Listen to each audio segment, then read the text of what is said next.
Great. So first up today, we have a special meeting of the Ridgway Workforce and Affordable Housing Committee. Meeting of Wednesday, July 10th, 2024. I'll call it to order and have a roll call vote, please. Roll call vote.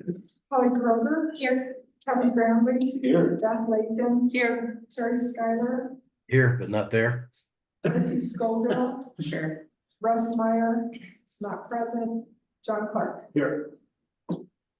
All right, thank you. This is a public hearing for consideration of an exception request for leave of absence to Ridgway Homes Affordable Housing Regs and Guidelines from Carmen Messina. Jim, do you want to take it from here? Sure can. Yeah, thanks you guys for having me. I hope you're all having a good evening so far.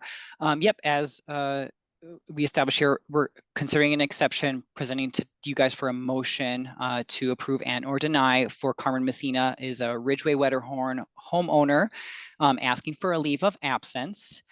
In the introduction to the memo, we briefly go over a leave of absence, which is just an exception for a qualified homeowner to not use their housing unit as their primary residence. It can be for a term. It's called out in the guidelines that it can last for a term of up to 2 years with the intention and commitment to reoccupy the housing unit as their primary residence. And the housing committee can grant a condition on that or decide a lesser amount of time, less than 2 years. So a little bit of background about Carmen Messina's situation. She closed on her property in Ridgway Wetterhorn on November 13th, 2023, as a completely qualified household, no exceptions. The end of March 2024, her Ridgway employer closed temporarily. They pushed this on, and then they said that they closed permanently. From looking at her application, that looks to be Starlight Home Health. I'm not sure if that's familiar to you. She says she has not been employed since the end of March and has not found any local employment opportunities. At this time, Carmen would like to accept temporary contract work out of state, and as such is requesting this exception for a leave of absence with an intent to return to Ridgway and use her property as her primary residence. She did report that if she's granted this exception, she will rent out her property to a qualified tenant household that will work with Impact Development Services, me as the administrators of these deed restriction guidelines for the tenant qualification. At this time, she intends to rent her property until spring of 2025 and hopes by that time she will be able to find gainful local employment and reoccupy her housing unit as her primary residence. So Impact Development Services IDS recommendations is that these circumstances of unemployment are outside of the housing unit owner's control, and we would recommend the approval of an exception, of course, subject to your decision and any questions you may have. This recommendation is based on information solely provided by the exception applicant, and it is in line with some of the provisions of the guidelines. Section 11 of the guidelines calls specifically to why we're meeting with you today to have this exception decision motion consideration. Talks about how the exception may uphold the provisions and general policy goals of the deed restricted community. In her application for an exception, which is attached to this, and we can discuss and go over any questions you may have of that, Carmen checked section 11.1.3.b that it promotes and recognizes long-term commitment to her residency, employment, and community involvement within the county. I also want to just quickly call out that if you scroll down to the end there, letter F, 11.1.3.2.f, I think she didn't call this out in her application, but I think this also fits into a life circumstances that arises beyond her reasonable control of the household. So I think that also fits into this motion for an exception. And then the final page of my memo goes over to some of your motions for consideration. If you move to deny and don't think that this exception fits within the deed restriction guidelines and policy goals, or to approve it and the conditions, the term that you would do it in, would like to approve it for, and or any other conditions that you would like to put as stipulations for the approval. That was a brief introduction. I'm not sure if you've had time to review the email thread where we've developed and learned of the rental listing that was posted publicly on Facebook to have us inquire and develop this conversation with Carmen. But yeah, please reach out. Let me know if you have any questions or what you need to help make your decision. Okay, thanks, Jim. Let's see, is Carmen here to? Oh, yes. So I did invite her when I originally got the invite from Preston, and I followed up today, and she replied today that she is not able to attend. She did not give a reason why. I told her that I would be the best advocate for her, but did encourage her attendance to answer any questions that you may have that I might not know the answer to. So unfortunately, she is not here. Okay, not a problem. Preston, anything you want to add? No, sir. Okay. Covered. Council, what are your thoughts? In reading through, the thread of emails with Jim, the rents are set as AMI. This actually means we have a resident who can hopefully get back on their feet and work, and also provide some housing to someone in the community who needs it for, at least, as she said in her application, at least a 6-month rental. So, and I don't know, Jim, if we can require that it be a 6-month minimum rental, or if that's already in the code, but I would say that's kind of what I would be looking for. But other than that, I think this makes sense. Absolutely, and it definitely is under the 11.1.3.2.f. It's life circumstance. I see nothing wrong with allowing her to rent her home while she goes and seeks employment elsewhere. I would say maybe less than 2 years, which is what she has indicated that she would like anyhow. But maybe writing that into the code, just so it's not a forever ongoing thing. Yeah. It looks like it can be no greater than 2 years regardless, but if we want to make it less, there's a place in the draft motions where you can add that. I'm in complete agreement with everyone, and I'd be cool with, we could just set a year to start if we wanted to. I would just say 2 years. I think we've got somebody who's got something going on. I think it's a process to lay it out, put your financials out there. That is the job of impact development services, is to make sure that it's rented to someone that it needs to be rented to. As long as the house isn't sitting vacant for 2 years, then I'm okay with that. Sweet. Yeah, I agree with that. Because it stipulates it cannot exceed 2 years, I don't see any reason to limit it to less than 2 years. It just saves us from having to revisit this again if she has some circumstances that pushes it out to 2 years. Job searching for a specific industry can take a while, as we all know, so Yeah. I'm fine with leaving it at the 2 years. Okay, somebody prepared to make a motion? Public hearings. Oh, sorry.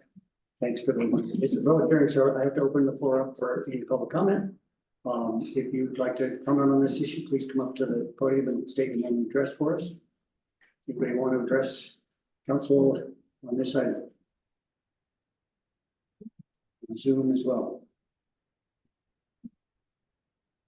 Going once, going twice. Seeing none, I will close the public comment period and bring back up the motion. I'll move that we grant the exception request for the leave of absence based on the following findings: that the owner otherwise qualifies to continue ownership of a Wetterhorn Homes Ridgway unit, meeting the requirements of guidelines 5.2 qualified household continuing requirements. The exception for leave of absence promotes or recognizes the long-term commitment of the exception applicant to residency, employment, and community involvement of 11.1.3.2.e for a duration of 2 years as outlined. I get that. All right, motion's made and seconded. We need to have a roll call. This Terry's remote. Grambling, Aye. Kroger, Aye. Latham, Schuyler, Aye. Scoville, Aye. Clark. Do I vote on this? I guess. So. You are, Yeah. yeah, you're sitting as a committee. All right, aye. All right, you can tell Carmen the thumbs up. Perfect. Awesome. And just to confirm, any conditions other than the 2-year limit, I know the 6 months, that's the that's the minimum for a rental lease that's allowed for the deed restrictions. So it can't be any less than 6 months and it can be no longer than 12 due to tenant requalification purposes. Perfect. Okay. Awesome. Thanks, Well, Jim. thank you all. If you don't have any other questions, I appreciate your time and hope you have a great rest of your night. Great, thank you. Thank you. All right, are there any other items on our agenda for the Workforce Housing and Affordable Housing Committee? Any comments, questions? All right, I will declare this meeting adjourned and turn around and open the regular council meeting. Second, welcome, Russ. Thanks.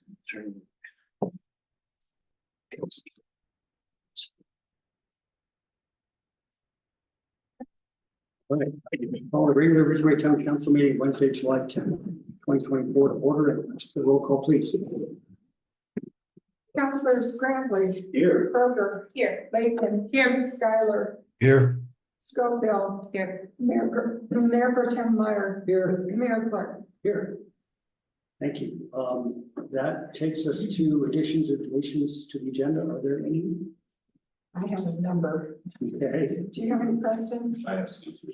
Okay. It's gonna be one of those nights. Yeah. Consent agenda. Renewal of beer and wine liquor license for Ridgway Shell. Renewal of beer and wine liquor license for Ridgway Conoco. And renewal of restaurant liquor license for Greenwoods. And then I have the addition of a request. That's to close North Cora between Railroad and Roundhouse for the annual block party on August 29th.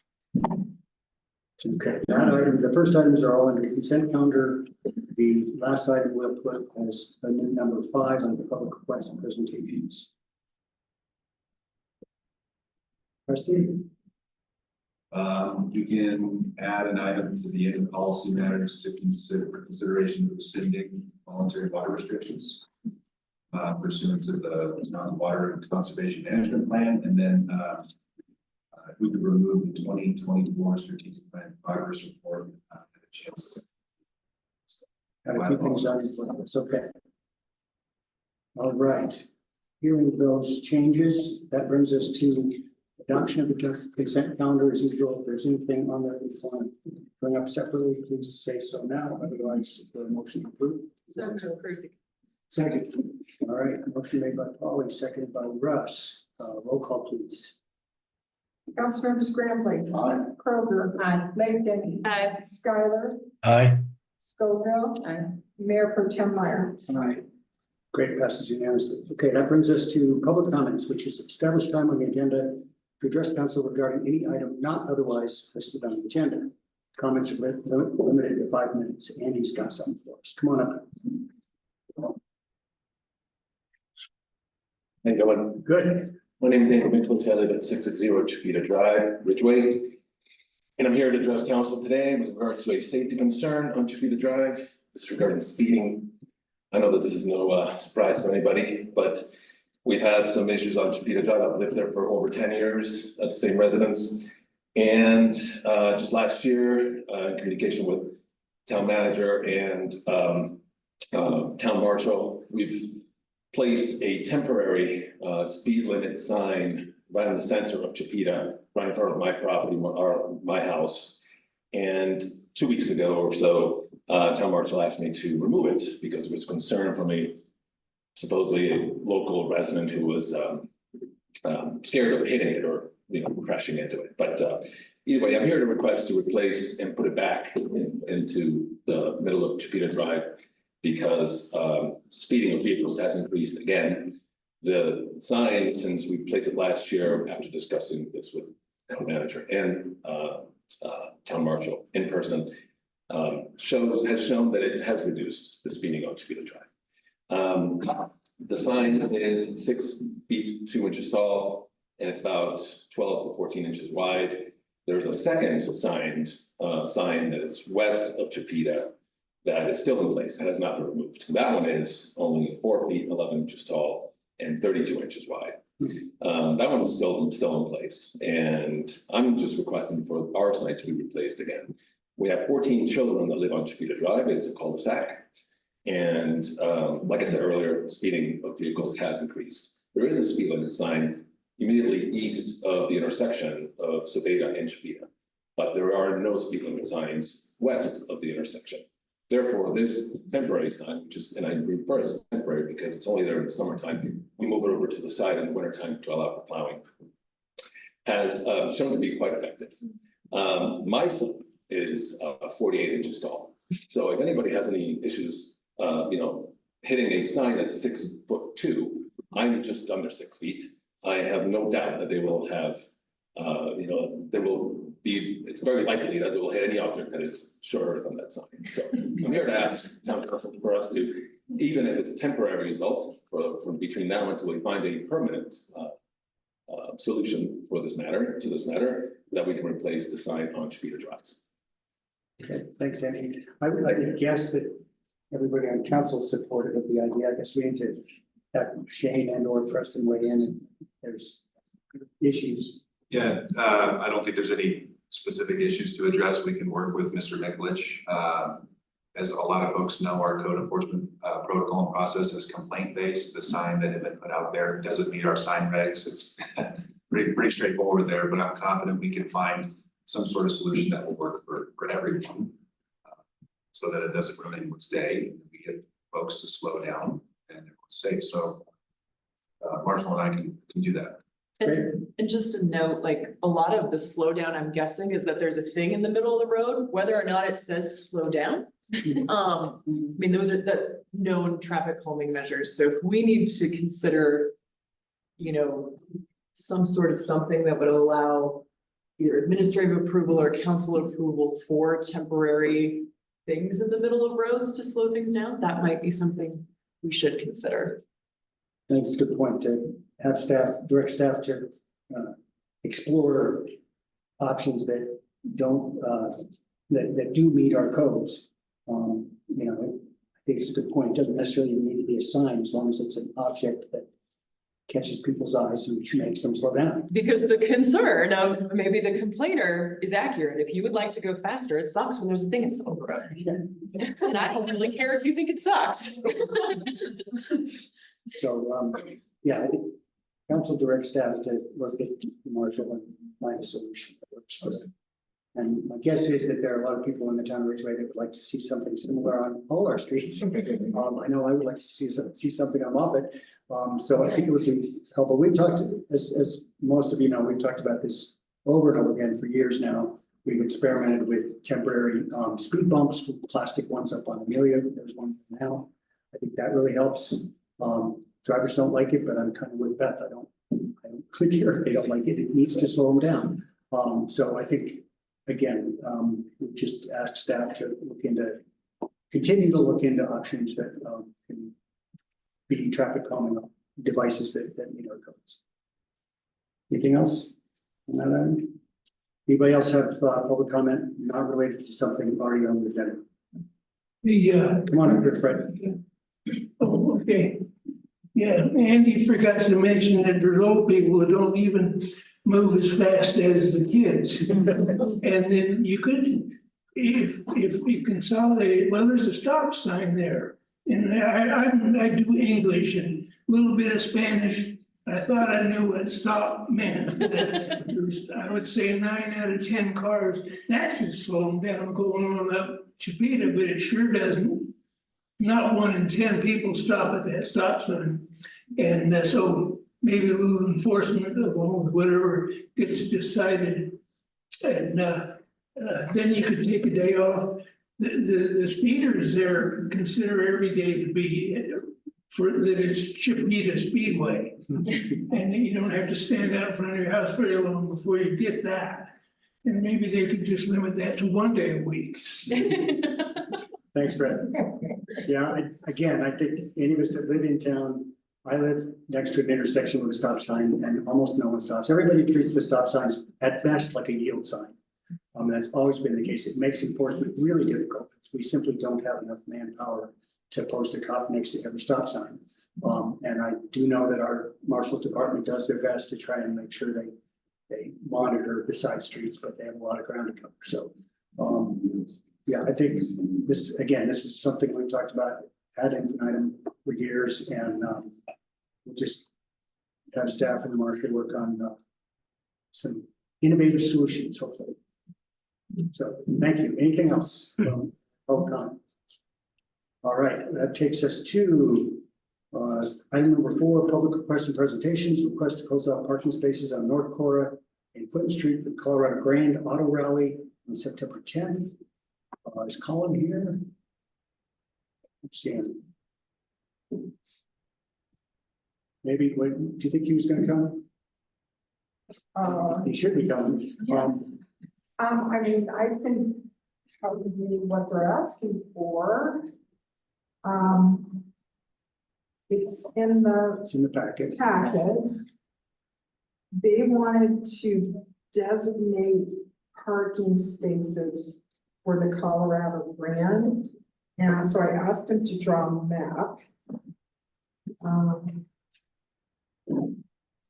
So it looks like they're showing all of North Forest, past Clinton down, looks like past Billings and the Independence Building. And then on the north side of Clinton down to in front of Kate's. Some private residential. And they're asking to close all those parking spots from 12:30 to 4 p.m. on September 10th. Okay, the thing in our packet says 12 to 3:30. And it says 12 to 4 and 12 to On the map. I'm looking at the map. Okay, I mean, effectively, that to close it at 12 doesn't, I mean, aren't you great. really closing it all day effectively for residents? Yeah, unless the enforcement for like the residents that live in apartment buildings there, Chatham. It's a Tuesday. I mean, it's not like a Saturday where you would expect the rest of the area to be super full. It's a pretty cool event too. Yeah. Yeah, I'm not against. it is, I'm curious if it's enough space. I don't know if I can get fully closed, but I've been to the green before and there was a lot of cars. They did it last year though, so was it last year? So I think they should have an idea of what their parking requirement is. Yeah, they're not all there at the same time. You can come and go is what Colin told me. Yeah, there's usually a good number of them there at the same time. Does he have a Josie does raise a good point with those residents. Is there a communication plan to just give people a heads up on that? Post? Yeah, I mean, just like hey, this, because I've pulled in Montrose and it's like, this will be closed and that gets posted like 5 days in advance so people know.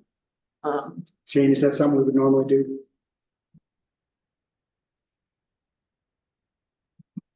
My Okay. We could probably, can do. yeah, we could Yeah, probably just- print a small flyer that we just slip in people's doors along the core there. The ones that are, You want staff to do that? Sure. Why not? And, you know, my guess, the 12 to 3:30 timeframe that actually put in the official note is the one we should go by rather than the 12:30 to 4 that you call it, obviously, the hand wrote on there. Unless anybody feels differently, we could make it 12 to. Because really, if they park there at 3:30, they're naturally gonna have a spot still for it. They've done this the last 2 or 3 years, right, Kevin? Yeah, they've done it. And they're all gone. I think that. I think as long as we've got communication, then we're good to go. And do we want the town staff to do the time doing that, or should the applicant do the notification to members? No. Can't remember it's getting annoyed. I think it should be, It's but they put the onus on the applicant to have to like print up 20 flyers to give to all the residences. Excellent. It'll give concept. Yeah, and then the staff knows most of its residents anyway. Yes. Yeah, great idea. Thank you. Plus that gives a contact point if residents have questions, it's not. Yeah, it doesn't Staff can see have to be organized. meeting. Okay, so, whoever makes the motion should put that in there. Before we do that, any comments either on Zoom or in the room here about this request? Anybody have thoughts? Questions, comments? Okay, hearing none, so we'll make the motion. I move to approve the request to close parking area for the Grand, Colorado Grand, with the addition that the applicant also would do notification to local residents of the event. Okay, Second. all right, motion by Russ, seconded by Kevin. Roll call vote, please. Councilmembers Graham, Aye. Kroger, Aye. Lakin, Aye. Skylar, Aye. Scoville, Mayor Pro Tem Meyer. Aye. Passes unanimously, thank you.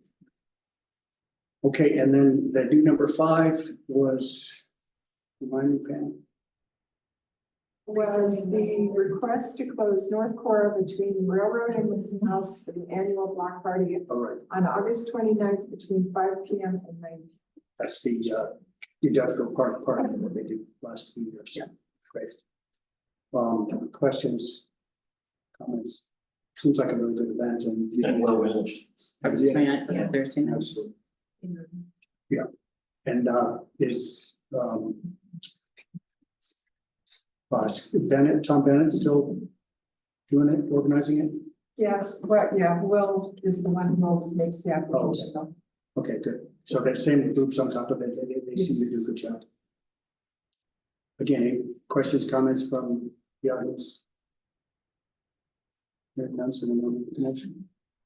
I move to approve the closure of North Cora for the North Cora block party on the dates that I don't. August 29th. August 29th, thank you. That's it. Did I hear a second? Second. I'll give it to Russ. Yeah. Motion by Kelly, second by Russ. Roll call vote, please. Councilmembers Graham, Aye. Kroger, Aye. Lakin, Aye. Skylar, Aye. Sorry, aye. Scoville, Aye. Mayor Pro Tem Meyer. Aye. Great, passes unanimously. Thank you. All right, that brings us to the item that I think you're all here for. Under policy matters, item number 5, presentation and direction regarding preferred concept of Green Street Sustainability Park Master Plan. Stacy, I believe you're on Zoom. Yeah, Mayor, no. Or you want to introduce it? Go ahead. Yeah, this is definitely the main event. A lot of people. So we're at the point following the most recent survey related to the 3 concepts that Stacy and her team at Super Bloom have developed. Where we're looking for ultimately for some direction from the town council to inform the last phase of the process. So the preferred concept that's in the packet before you, I think it's labeled attachment 2, forgetting off the top of my head. We have Stacy, Dominique, I don't know if Diane's here, Natalie, Catherine, all here from their respective team to talk to what's been developed to this point and how we've gotten to this point. So I'm excited to turn it over to Stacy here in a second. I already mentioned that at this point, there is no action before you all. There's no adoption of a plan. We're at the point solely to look for direction to inform the next phase of the scope of work. Pretty much that, but to kind of lay out what that next phase looks like, we're talking about preparing one final preferred layout, which is before you now, ultimately looking for direction on what the concept will look like in the master plan document that will be prepared by Super Bloom here in the next few weeks. They will also be providing some high-level cost estimates to inform those future improvements and to help us with future budgeting discussions. Just in a couple months' time, we'll be planning for 2025. So that'll be hugely helpful. And that comes on the heels of the athletic park master planning process where we got a very similar product. So with that, I'm happy with the turnout. I think we all are. This is going to be a good conversation. We're going to maintain decorum. It's going to be wonderful. I'm going to turn it over to Stacy. All right, can you hear me okay?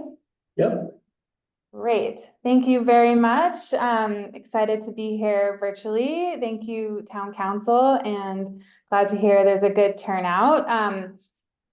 I'll just start by kind of, summarizing the process so far, as Preston said, just for folks who haven't maybe been following the whole process. And then we'll talk about kind of the outcomes of the last meeting that we had last month, and then talk through kind of how we synthesize that into what we're calling, a draft preferred concept for your consideration today. So here we are. Here's the timeline for the study. We kicked off in April and we came out to Ridgway and had a couple of days of really great meetings. I'll kind of show some pictures and summarize that. But that first phase was really about, just learning and listening and finding out how people are using the space right now and some of the priorities. We came back in June with some concept options and presented those in person in that room in town council, in the town hall. That was June 11th, and here we are today, July 10th. So the goals for the project are really threefold. The first being, this is a public community park, so really prioritizing aspects for health and wellness and accessibility and play. The second, really about native planting and restoration. So looking for opportunities to ensure water efficiency and sustainability. And then power. So part of the reason for kind of evaluating the property and studying it was also to look at the possibility of including solar energy and a microgrid, which Mayor John will talk a little bit more about the background for that. I'll pass it off to you, John, just to kind of go over some of the history of the priority around solar microgrid. Thanks, Stacy. And yeah, some of you may have heard me speak at the last meeting in June. Just tried to give some background. As I said then, I want to stress right off the bat that Town Ridgway Town Council has put a huge priority on addressing climate change for years now. We can't stress enough how important it is that we do something about climate change before it's too late. The obvious things that are happening to our climate with wildfires and huge hurricanes and all that stuff that's going on, it's really become a huge public safety, public health issue. And if we don't do something about it, we're not going to be able to recreate outside. That's my honest opinion in another 20, 30 years. So it's been a huge priority everyone here on council to do our part and address our climate action plan. Our master plan has talked about this since 2019. Our strategic plan has talked about it for 3 or 4 years now. It's not something that's come out of nowhere. And we have talked about doing something like a microgrid on the Green Street Park for that much time. I know it's controversial. I know there's a lot of people here that feel differently, but I just want to give the background about where we're coming from.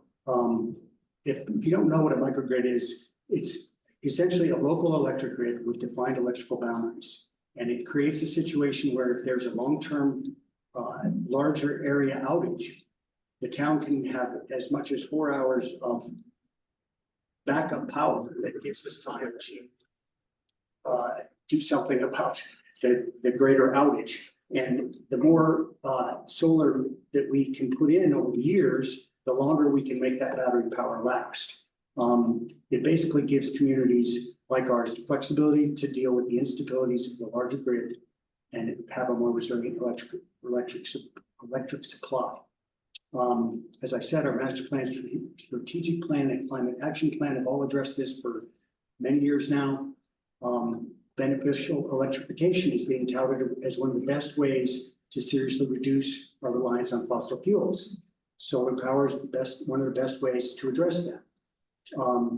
The town, with the support of the Department of Local Affairs, has already landed grants to install a microgrid at the Space to Create building. And another array was first proposed as part of the athletic park master plan last year, but that was shelved when it became apparent that the recreational uses out there were going to more than fill up that space. So now here we are featuring our solar sustainability park at Green Street Park. Portions of that array could become a solar carport, providing shaded parking areas and employing EV chargers. The remainder could be used as part of the educational aspect of the park. Crucial aspect, as Stacy mentioned, is this would provide 100% of the town of Ridgway's municipal account of annual electric use, plus enough power to offset as many as 15 other homes. And primarily, as I said, the 427 kilowatt hour microgrid would supply the entire town with 4 hours of backup battery power in the event of extended outage. I guess I just want to summarize by saying this is something that the town has prioritized for a long time. If it keeps getting pushed off, I don't know how we'll find a place to do it. I think we're more than willing to look at other places for additional solar power, wind power, geothermal. We need to look at all of it, right? And I want to add that San Miguel Power is committed to collaborating with communities to achieve the goals of the adopted regional climate action plan, which includes the development of local renewable energy sources. And while Sampa's current power supply is expected to meet state renewable energy mandates, 50% by 2025 and 80% by 2030, they are dedicated to supporting local generation initiatives and building a more resilient grid through battery storage and microgrids such as the one we're proposing. So that's basically the background on the solar aspect of this. Take it away, Stacey. Great, thank you so much.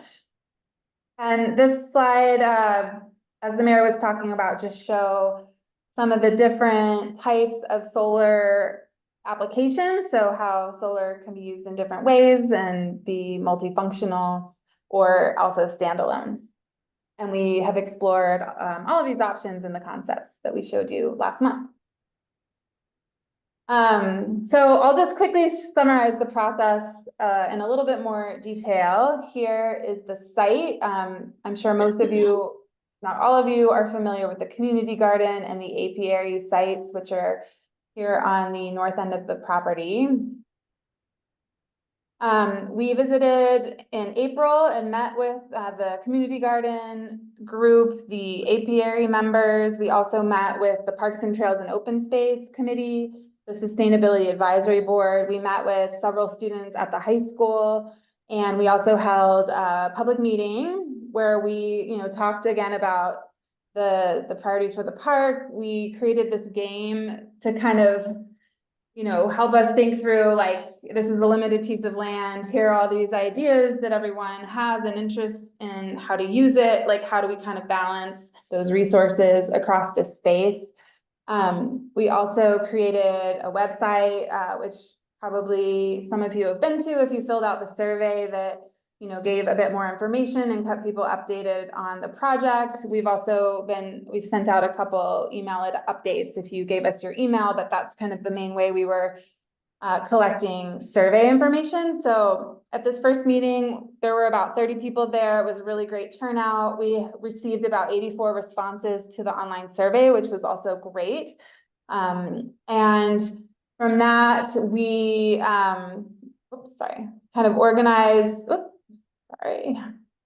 we organized all the comments we got, all the ideas that you had, and put that together in 3 different concept ideas that had varying degrees of all the things that were mentioned in the community engagement meetings and the survey. So, lots of people were really excited about solar and having that be a really important aspect of the park. So and also people were really excited about like nature play and walking trails.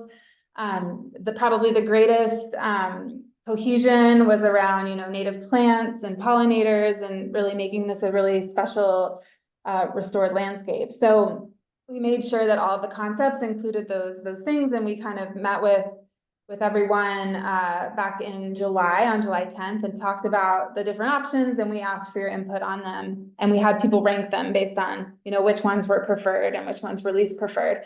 We had about 23 people attending the meeting, and we've had over 100 responses submitted on that survey as well. So I'll share those results. And I want to also just note, we've received, letters and other longer commentaries as well, that we've also been keeping in mind and kind of incorporating as well. So the first concept that we presented was kind of distributing the solar across the site, with a smaller play area here on the south end. And this option showed all of the solar panels kind of incorporated with pollinator habitat, but also fenced off and more like standalone panels. This was the least preferred option of the three. People, wanted to see more park, less solar. The second option, this was the second preferred option, the third being the preferred highest ranked option. So people like this one better. They liked how it was kind of incorporating different types of solar. And then the third option was by far the one that people liked the most. And this option, it has, half of the site is really preserved for more like typical park, design. So we're showing nature play and play areas and, possibility of like climbing for older teens, and then kind of consolidating some of the solar here around and next to the apiary. As well as introducing some solar shade canopies that people could go underneath. So for shade and gathering. So this was the preferred option, and we kind of took all the feedback we got on the other two as well. There were a couple of things that people said they liked about the other ones and tried to hit on those points as well. And we've kind of put that together in what we're calling, a draft final design for town council to discuss and evaluate. And I know there are community members here who also will likely weigh in. So this preferred kind of final draft is most similar to the third option. You see at the top, of course, we're keeping the community garden and the AP area with some kind of shade pavilions, basically, with solar panels on them and a shaded carport.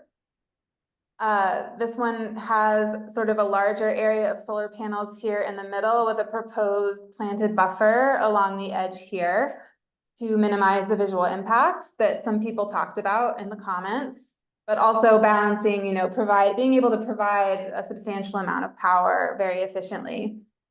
And then here on the sort of south end of the park, this is where we're really showing more of the play features, walking trails, and some more picnic shelters with solar panels that would also be able to connect into the grid. And here's some stats up here. I think there's some printed posters in the room too, if anyone wants to look at it more closely. And we can update this on the website that we have been maintaining if people want to look at it more closely. But we did create a couple graphics to kind of illustrate two areas. This is, the relationship between like the trails and a planted buffer and the solar panels that are freestanding. And then this shows kind of an illustration of a shaded picnic area with solar panels on top. A lot of people gravitated to this design, like kind of a more rustic support system that was a bit more, aesthetic, and then how that could be, partnered with some of these nature play elements and pollinator planting and shade trees as well. So that is the presentation that I have for you. And Preston, let me know if I don't know the next steps, if town council wants to ask some questions or clarify anything with me first, and then we're going to open it up to public comment. Yeah, I think we'll start out. Anybody on council have questions for Stacey? Do we have any data or recorded responses from either the Youth Advisory Council or the student members that you spoke to? Do we actually have some of that comment that we can consider as part of this conversation? If I know. Go ahead. No, go ahead. We did not meet specifically with the Youth Commission. Is that what it is called? We met individually with students at the high school in April. So we haven't met with them specifically about this final concept, but would be happy to share it with them and have those conversations. Any notes that you already had would be great, because I feel like we're missing a really key voice in this Okay, discussion. so, yeah, what we discussed with them at the high school was that they, they felt like there weren't really any spaces in Ridgway currently that were suitable for, teens and young adults to gather and be together. So, this property being adjacent to the high school, they were really excited about, could there be spaces that were designed specifically for them? We asked them what they liked about, what would be welcoming to them, what would make them comfortable. They talked a lot about shade and just having places that were shady. It sounds like some of the teens like to hang out in, like outside of the grocery store, or some places that are maybe like not, that are maybe a little hot and not super accommodating. So they just honestly wanted something shady and comfortable where they could hang out with their friends, where they were maybe not also sharing the space with littler kids who, were just wanting to have a different experience than they were. So we did think that with this design, and we didn't call it out specifically in this final concept, that kind of this northern area could maybe be more oriented towards older kids. And some of this southern area, the play area where it was more nature play and stuff like that, could be oriented to the younger kids. The teen group also, they were really into things like climbing. They liked the idea of the rock boulders, where they could just climb, and then yeah, so that was kind of. Did they have any thoughts about solar? I look at the average age in this room and I've got concerns. I'm a high school teacher.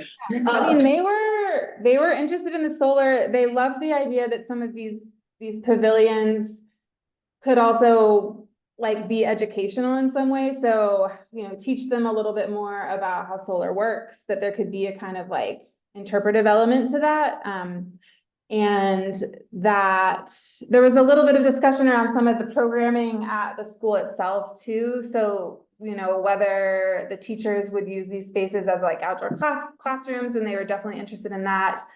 And even possibly, I think they do science projects and things like that. So they thought it would be so cool if they could put posters up of some of the projects. I think if one of these solar shade canopies could be designed in a way that it was a bit more instructional, so you could even see, how much power is being generated at any given time, and learn more about kind of the larger story around sustainability and being off grid. I think they were definitely interested in that. I have a question. So when it's very clear from these responses from the community members that there's obviously a sizable portion of our community that's not enthralled with the idea of a third of this area being solar, how come all three of the design options for people to choose between all included a pretty sizable amount of solar? Because I feel like we weren't capturing the votes of people who weren't wanting the microgrid in a space that was originally dedicated to be an open park area for children and people to walk and dogs to play and that kind of thing. Mm-hmm. That's a really good question. I think we tried to balance all of the things that were submitted as, things people wanted to see. I think a lot of people also wanted to see play, and a lot of the comments, especially in the first round, were not opposed to solar per se. They were just interested. A lot of the comments were about multifunctional spaces. And so I think we tried to kind of balance using solar for shade structures, as well as capturing some of the, more consolidated, higher producing solar power opportunities. But, I think it's a possibility to raise all of it per se. It's obviously a cost. Yeah, I mean, I think it's a more cost than that it is anything else. Investigated. So I though, think it's very I think we were trying to, show options that were compromises and that provided a little bit of something for everyone.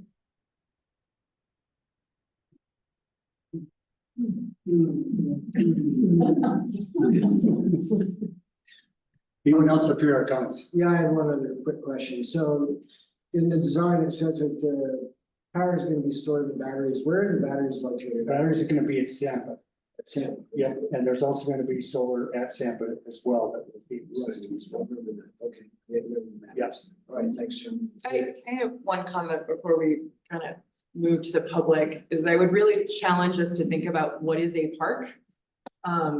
There's a substantial amount of park space here when you start considering community garden is open space, the apiary is open space. We're talking about bringing pollinators in. We're talking about some soils that aren't really conducive to lush green grass. We're talking about needing water to maintain lush green grass. And so I thought really hard about this week because I was like, well, maybe we screwed up by calling it a park. Maybe it should have been like a demonstration space. But I think being expansive about our thoughts in the space in the face of climate change is going to be key to humans in general approaching it. So if you look at this and say, oh, that's not a park, I just encourage you to think about what public space is and what it can be used for. So that's my thought. Thanks, Beth. So I guess we're ready for comment. I would just urge you heard us talking about our agenda earlier. We're often here till 8 or 9 or 10 o'clock. If you could keep your comments as brief as possible. If someone before you makes a comment you agree with and you want to just get up and say, I don't agree with what so-and-so said, that would be great. And just again, as Kristen said early on, let's be respectful, let's be polite, and there's no reason for harsh words. I mean, we're all trying to come up with what's best for Ridgway. Heard a lot of comments, and a lot of you have written letters, and I urge you to give us your thoughts in person now too. So who wants to start? Go ahead. Mayor Clark and council members. Sheila Williams, I live at 570 Marion Overlook. We've lived there for about 2 years, and I have been a supporter of solar and other activities for over 50 years. When I was in college, we put together a pamphlet, and on the front it said, industry alone didn't make this mess. Industry alone won't clean it up. In other words, we have a lot of responsibility. I've been a supporter of solar forever. We, about 15 years ago, we were able to put it on our home in Pleasant Valley. As soon as we moved into Ridgway, we put solar on our home. So I am very, very much in favor of solar, and I wish everybody were able to do what we've been able to do on our home. The problem that I have with this is, as you suggested, Ms. Scoville, that there were no consideration of alternatives that didn't include solar, when I believe that there are other locations that might be better for solar. So for example, in some sort of catastrophic event, where might we all go for shelter? It might be the high school. Is there some place around the high school where we could have the solar, where it would be closer and more accessible there? It might also be an opportunity for kids to learn about solar maintenance if it were there. I'm a member of the community garden, and it is open space, and I take my grandson down there quite often. There's a brand new chalkboard there, it's great. But it's locked because there was vandalism in past years. So it is not open space, it's open to the public. You actually have to be a member of the community garden to get in there. So I am totally in favor of your priorities. I think absolutely you guys have got it spot on. We have to do something. I personally am doing something I wish everybody could afford to, because it's expensive. I just think that you need to think about maybe other sites that would accomplish your goal and give a little more open space for all the kids that live in Strolerville, which is what River Park is known as. Thank you. Okay, thanks, Sheila. I saw Angel's hand next. Thank you. I'll keep it short. I'm going to read because I'm stage bright and it only takes a few minutes. Mayor and town council and staff, thank you all. Beloved community members. My name is Angela Hawes. I've been a resident of Ridgway for 23 years, and I'm a huge advocate of this. Thank you for supporting sustainability and this significant funding opportunity for the Green Street Park and solar microgrid. My understanding is for us to get the funding from DOLA that we need for the microgrid, it has to be on town property. I might be wrong there, but that could be a point of clarification. It's a huge leap forward in meeting our climate goals that are in the climate action plan that we have set up with neighboring communities. I applaud our long-term vision there. I'm on the Ridgway Sustainability Advisory Board who supports this project. Not necessarily specifically that iteration of it, but the solar microgrid is in the Green Stream Park. I'm the chair of the Apiary Steering Committee, which the steering committee unanimously supports this project with a few changes. They're keeping their eyes on me here. I participated in the Super Blooms Reset process, which was excellent, and I really applaud the town's process that's democratic, that allows us all to have a voice, and the process that it comes to. I think they did a great job. I'd like to voice the apiary support for the Ridgway Community Gardens recommendations, which I believe you recently received via letter. We agree that keeping the space between the garden and the apiary as open and natural as possible is preferred. They recommend incorporating a gazebo-like structure in that space with solar panels instead of the proposed community solar shade structure. This would accommodate room for the garden to expand in their leased terrain and also allow for more continuity between the garden and the apiary, keeping the natural feel of the park's northern section. This open space is also frequented by deer and elk. If anyone's noticed, it looks like a nicely manicured piece of terrain over there that's never maintained. So that is wildlife habitat, and we'd like to keep that as open for the wildlife. We also applaud the community gardens recommendation and offer to incorporate solar shade structures in the garden to cover their play space, which would reduce the number of panels proposed in other sections of the Green Street Park. Lastly, I say yes in my backyard. And I understand the resistance to change and the loss of open space. When I bought a home in Ridgway, there were no houses there. That was all my open use. And I think that as climate change has the emerging crisis of our times, it's important that we think in a community way. And I know this is difficult for many people, but things have changed, and we have to embrace that to work together. So thank you for your leadership and support of a resilient, clean energy Ridgway. Thanks, Angela. Thanks, Jack? Can I go to follow up? Oh, are you okay with that? I just saw Jack's hand next. Go ahead. Okay. Good afternoon. My name is Agnieszka Krasowska. I'm here to speak on behalf of the Ridgway Community Garden Board. And I just want to be clear on that. So these are the comments of the board that's comprised of Judy Chamberlain, Chris Lance, Doug Unfug, Dave Peterson, Joe McCord, and Lisa Erickson, and not the comments of our general members who we've urged to participate in this process through your planning process.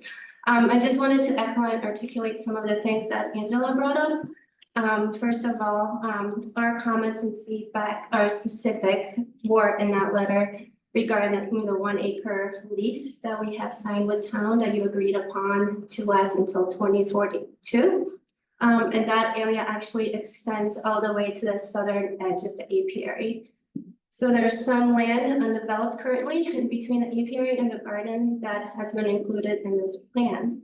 And in that letter that maybe we were commenting on the first 3 concepts, so we haven't had the opportunity to really look and discuss what's been proposed in the preferred design. But what we were proposing also was that to maintain that space open, giving preference and emphasizing pollinator gardens and a smaller community gathering area than the initially proposed long pavilion-like structure. We just feel like the gazebos we have right here next door in Hartwell Park and the athletic fields are really conducive to multi-use by the community, whether it's birthday parties, music, yoga. It's been a real gem to have scattered throughout town. And with that, there's opportunity for solar on top. We are also, and this is a little bit of an uncertainty for us, open to amending the lease with town for that undeveloped area if it's beneficial to the whole park. But that's a question we have in our minds, how that's going to be maintained and who is actually going to be liable for that property. We also suggested in that letter dated July 6th that we are open to collaboration for installation of some aesthetic and small solar features within the garden. One idea we had was solar canopy similar to the pavilion that's shown in View A and the preferred design that could cover the kids area or a portion of it, and then be maybe some opportunities for other panels on the north and west side if we don't know the nuances of what's required in terms of physical space and if it's wise investment in terms of power generation. So with that, I don't know if this is an appropriate time to ask some questions about the preferred design as it pertains to that area that's leased by the garden. I think you can go ahead and ask questions. I don't think we're going to be able to answer them necessarily, depending. If Stacy has answers, I'm happy to.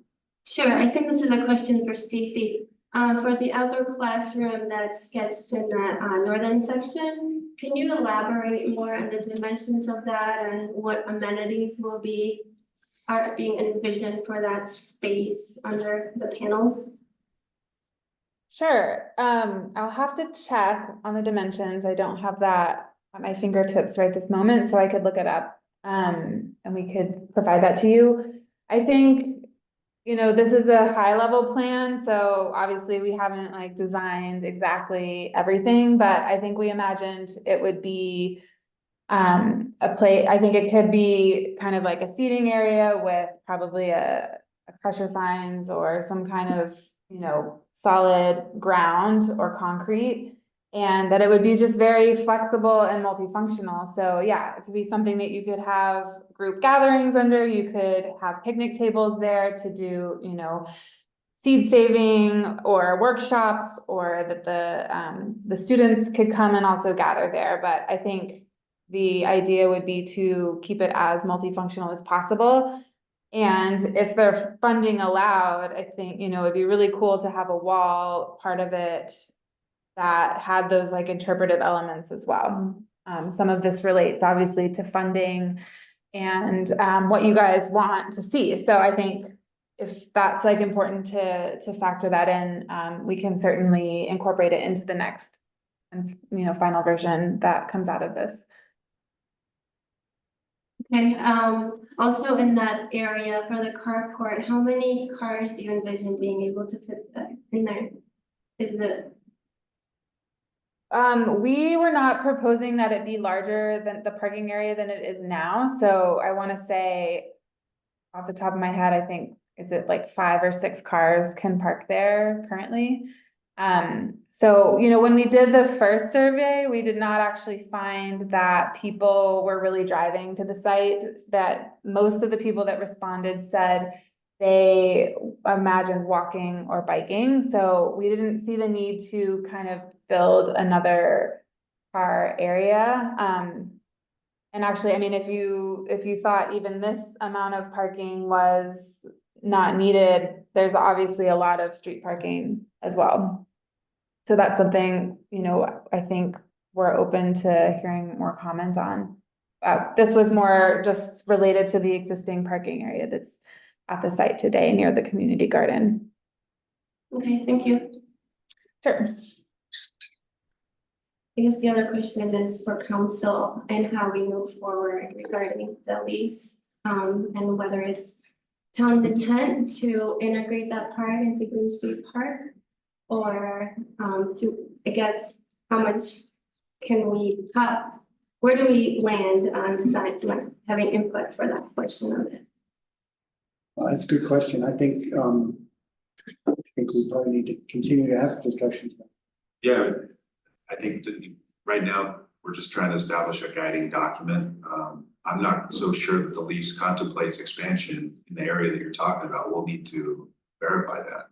So I think offline we can have those conversations to see what the lease agreement between the town and Ridgway Community Garden says, and modify it accordingly based on the direction tonight. Okay, well, we look forward to that collaboration and being involved in the process. And like I said before, we've had discussions regarding the need for growing more and what we had envisioned initially for that area. So we're open to make it work for the community. Thanks, Amy. Jack, did you want to comment? Jack Petroselli, 540 Marion Overlook, Ridgway, Colorado. I've spoken to literally dozens of people in River Park and in Parkside over the last 4 or 5 days, and everybody I spoke with was in favor of the solar application, but nobody was in favor of this location. So I appreciate Josie's approach to this. I think the town council should reconsider this location because of the community opposition to it, but there are other places that are much better located for this. Telluride, Aspen, Glenwood Springs all have their solar on top of their sewer ponds.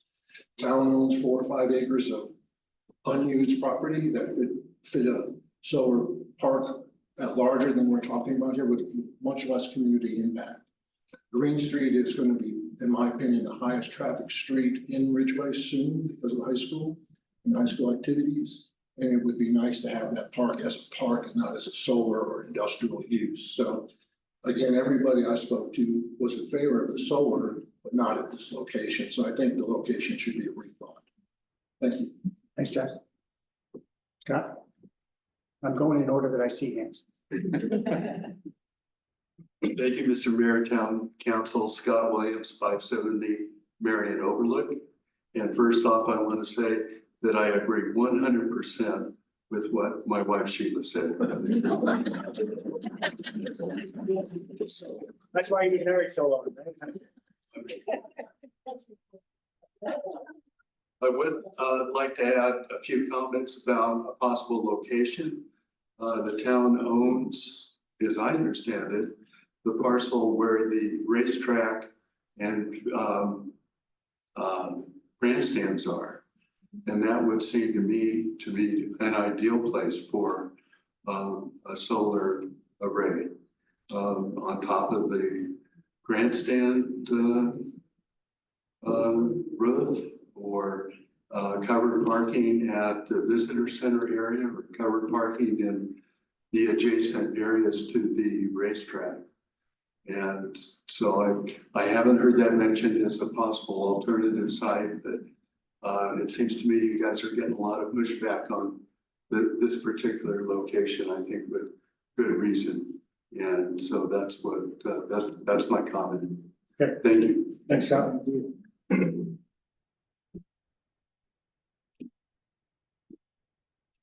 Hi, Diane Eshman, 634 River Park Drive.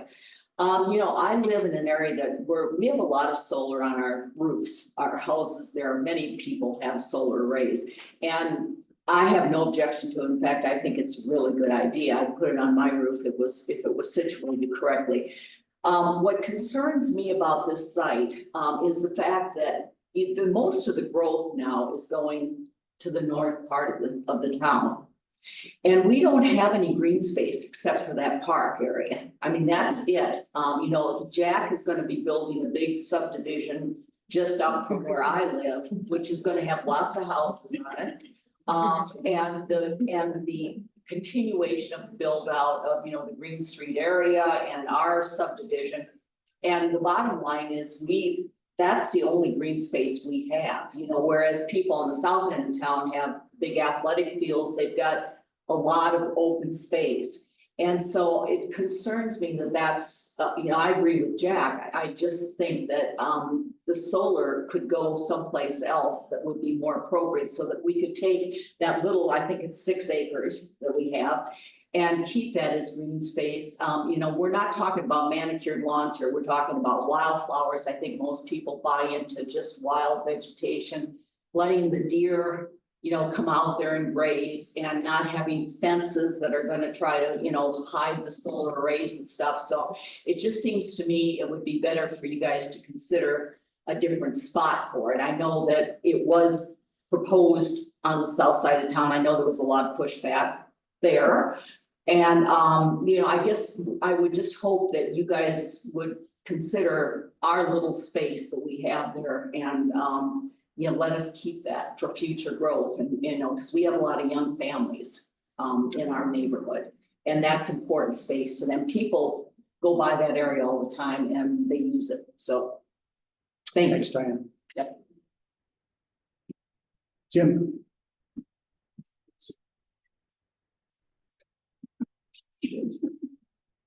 Jim Nowak, 546 Hyde Street, been here 26 years.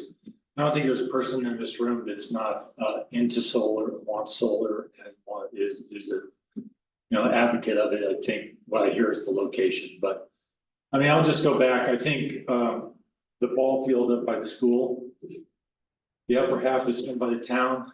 This half is owned by the county, according to Susie Mayfield. And I think it's a great location. It's really questionable dirt there. That's where the sawmill was a long time ago. It's a great place to put something that's light like this compared to houses. It's going to have engineered foundations if it ever gets built out. We do have a baseball field here. We've got one out there. I don't see, in my opinion, that we have a huge need. I'm sure there are people that would disagree with that. When we had a little meeting up at school about putting affordable housing there, I swore that the Red Sox played there. I just didn't notice it. But I think it's a great location, maybe on the edge, maybe on the far edge, but I think it's a great location to consider. Thanks. Thanks, Jim. Anyone else? Yes, Therese. Hi, I have to read too. Thank you all for being here. I'm Therese Seal, 353 County Road 5 and soon to be 709 North Flora, right across from the park. I've been struggling with this a lot for the last month. I don't want to be a NIMBY. I very much support solar and think this is an amazing idea, but I can't support it in this neighborhood. This neighborhood is called Parkside for a reason. Kids and dogs live there. At a minimum, I ask that you slow down this project so that we can see some real info with heights and more specifics of the end product. The graphics showing the scale of the project aren't to scale unless the people are 8 feet tall. I just don't trust it. The kids' comments about places to hang may not be relevant by the time the park is completed. Everyone's excited about the park, but at this point, this is a solar project, not a park. Goals for the park, as mentioned in the presentation, in the order were people, plants, power. It's not really what I'm seeing. It's power, plants, maybe people. I think the town needs to look at other options. I realize the town owns very little land. We need to look at grants to buy land. We need to talk about what can be done with the school. Why isn't there more coordination with the school on this project and their expansion? What can be done with the water treatment plant that's been mentioned? Reserving the whole parking lot just north of the library for future expansion seems excessive. Part of it could be solar shaded parking, while still leaving some of it for a future expansion. I gotta ask a rhetorical question. What is the power consumption of the town buildings? Is this worth the impact on the quality of life in a neighborhood? What about putting solar in existing homes, future homes? To me, this feels a little bit like a bait and switch. We're allowing for public comment on the park while just intending to build a solar at this point and maybe building the park in the future. In conversations I've had with neighbors, when they find out the park portion of the project is a future plan, they're surprised. It's being showcased as an all-in-one project, but clearly it's not. As negative as that is, I very much support this project. I just don't support it in this location like other people say. Thanks. Chantal? Exactly what she said.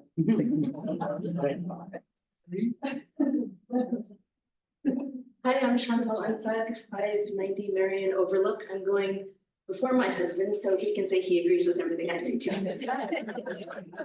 I am currently the HOA president for River Park, but I'm not here on behalf of the board. We decided not to take a position on this. The residents didn't ask us to take a position. But they did ask us lots and lots of questions, kind of like Jack said. And the type of questions and the number of questions I was getting that I certainly couldn't answer, having been to some of the meetings, makes me recommend that you slow it down a little bit. Hopefully bring people along so they can understand really what we are all talking about. For example, could you circle back with everybody in Solar Ranch and River Park and Parkside to show what it really could be with story poles or whatever, like Therese said, to show the height, to show the scale, so people really can understand it. We did submit questions to the Planning Commission, which Preston responded to, and I was glad to hear Councilwoman Lakin, who mentioned that the Youth Council wasn't talked to specifically, because I think my last point is a big piece was not addressed, which was your planning commission. So in my mind, this is a land use, this is a planning for future growth. This is a conversation about adopted master plans, comp plan, park adopted plans, and I think it should be part of their conversation as well. And I'd like to leave with an image in your head and thinking about all of Ridgway. That our small neighborhood has San Miguel Power on one side in the industrial park. It has the gravel pit on the other side, which is going to be a development. We have the high school with a major regional recreation facility that's going to be coming planned. So we have three sides that are industrial, light industrial, institutional surrounding us. And this small little strip is supposed to be the connecting park and open space, natural space, green space for this neighborhood. And I'm just concerned that we unintentionally are boxing in the neighborhood on the forest side with something that's basically light industrial. And I'm not so sure it's appropriate for your zoning and your land use in a residential neighborhood.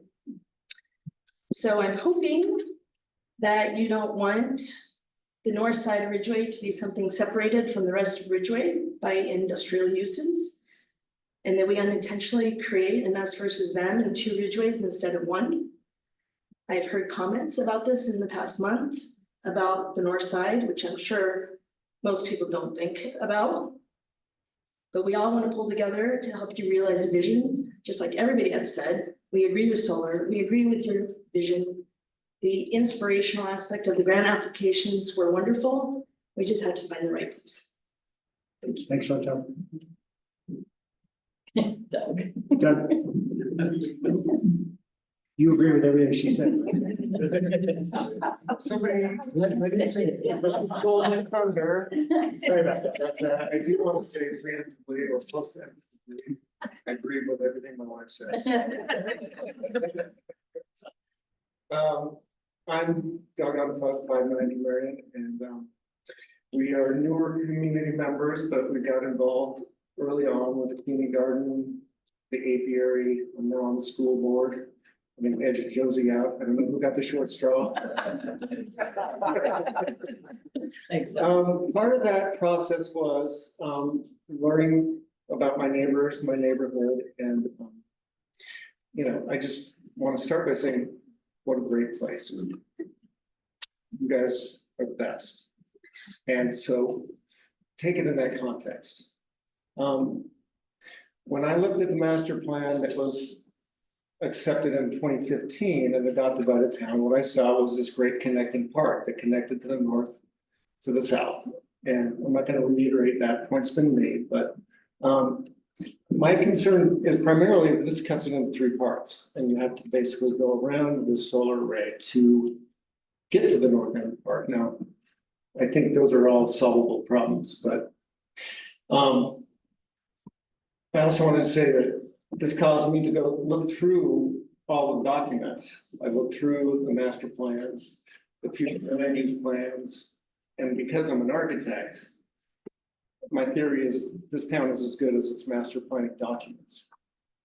And I think we have a really great set of master planning documents. You guys have done a lot of work. And I didn't know that until I looked at them. Which you probably hear a lot. Well, thanks for looking. That's it. What I see is parks and open space on this property. and I see institutional right next to it. And so I put on my architect brain and I started rooting around, asking questions, and in order to shorten my time up here with you. So I have reached out to the school districts to see, are they, open to this discussion? And they are. And I think there's a lot of potential there if we work with them. I also talked to, on somebody's behalf, DOLA. And I think they are open, because I know the big part of this is that we have money and it's on the timeline. And it's a great grant, but there's strings attached. And we don't see how that works. I also want to applaud Terry, who's really had a vision. Absolutely. You're not getting any credit, Terry, but I'm going to throw it your way. So I want to see it happen. I don't think this is the place to do it, but I think it's doable.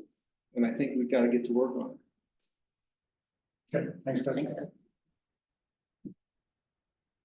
the back there. Oh, Dan, come on up, Dan. Dana Ivers, been here for a long time. I just have a question. I've heard from Terry, and maybe I misunderstood, that this park was already designated at some point in the master plan as something to do with. Well, we've been talking about it as a state sustainability park for a number of years, for as many as 3 or 4 years. So Just 3 or 4. Right. Yeah. The original designation is not. Okay. Yeah. But I mean, Terry, maybe you want to make some comments. You mentioned to me earlier that the reason that the solar is being emphasized here like it is because the town actually asked us to designate some town property for solar, and this was the best place that we could find it. I understand all the comments about the impact on the neighboring subdivision and neighboring residents. But I would, to address your concern, your comment earlier about why wasn't the solar reduced in any of the concepts in response to the feedback we were getting through the process. I think it's primarily because the town council historically, for at least the last 3 or 4 years, has said this is our next best option. Now, I know the school is an option. They are considering solar, but only to offset their own power bill. They're not doing it they wouldn't be doing it to support the microgrid. The Jack's idea of the fairgrounds and the parking down there, that's not on the same circuit. It would take an expensive connection to make that work. I don't get into the weeds too much, but just to address those 2 comments, I think that, there's obviously other.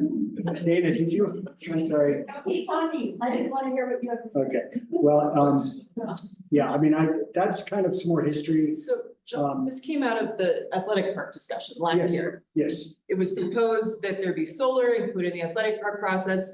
The reason the solar didn't get included in the athletic park process was not the pushback from the neighborhood. That is not why it didn't end up there. Why it didn't end up there? We have a athletic park. We have one. And we needed to fit our athletic park things in it. So we had a park showcasing athletics. We support our youth in this community. We support our adults wanting to be out active and outside. So we wanted to do that. That left the solar piece hanging. And one of the things Ridgway stands for is a healthy environment. The magnitude of climate change is so freaking vague. When I hear all these other suggestions, I'm like, yes, and. Right? Like, we have to do a thing. And so the idea was, Ridgway's gonna put our money where our mouth is. We have amazing community gardeners who are out doing things. And even if it's not open for people, it's open space visually, right? You walk by and there's cool stuff growing. And the same thing with the apiary. You can't go and like pet the bees, but the bees are buzzing around and they're happy, right? What's the other piece of this? We want to combat climate change. We want to leave a great place for our kids. Can't buy the solar panels, but you also, there's some other bad things that come with climate change that you don't want either, right? And then we have this part on the south side that's part that is community and connection and kids outside playing. Like, it is this was designed to showcase those parts of Ridgway. That we think are really important. I think the concern though is that when Parkside subdivision was platted, I mean, I was a realtor way back 14 years ago or something, and I remember when that first came out. And the River Park and Parkside communities had the intention of that being open green space for their kids and adults and dogs and everything, so. I agree with solar panels. I put solar panels on my house last year, like everyone keeps saying, like we're proponents of solar, but I'm not convinced that the town co-opting this area because we think climate change is important and solar panels are important. I just don't know if this is the right way to do it when there's clearly a lot of people in that community that feel they'll be negatively impacted by putting solar in the entire middle section of it. I also want to point out the reality of costs. We've been budgeting replacing play equipment here in Hartwell Park. I know that Polly and I have gotten really excited about looking at new play equipment for small children, and it's really, really expensive. And when we start thinking about the size of Ridgway, how many really, really expensive small child play structures are we gonna have? Like, we aren't that big of a town. We're not saying putting play structures in it, but we're saying open green space for walking, right? So, I want to make sure I give everybody a chance to speak if they want to. Again, we don't have unlimited time tonight, so go ahead, Fred. Okay, I'm Fred Boyle, and I'm on the steering committee at the apiary.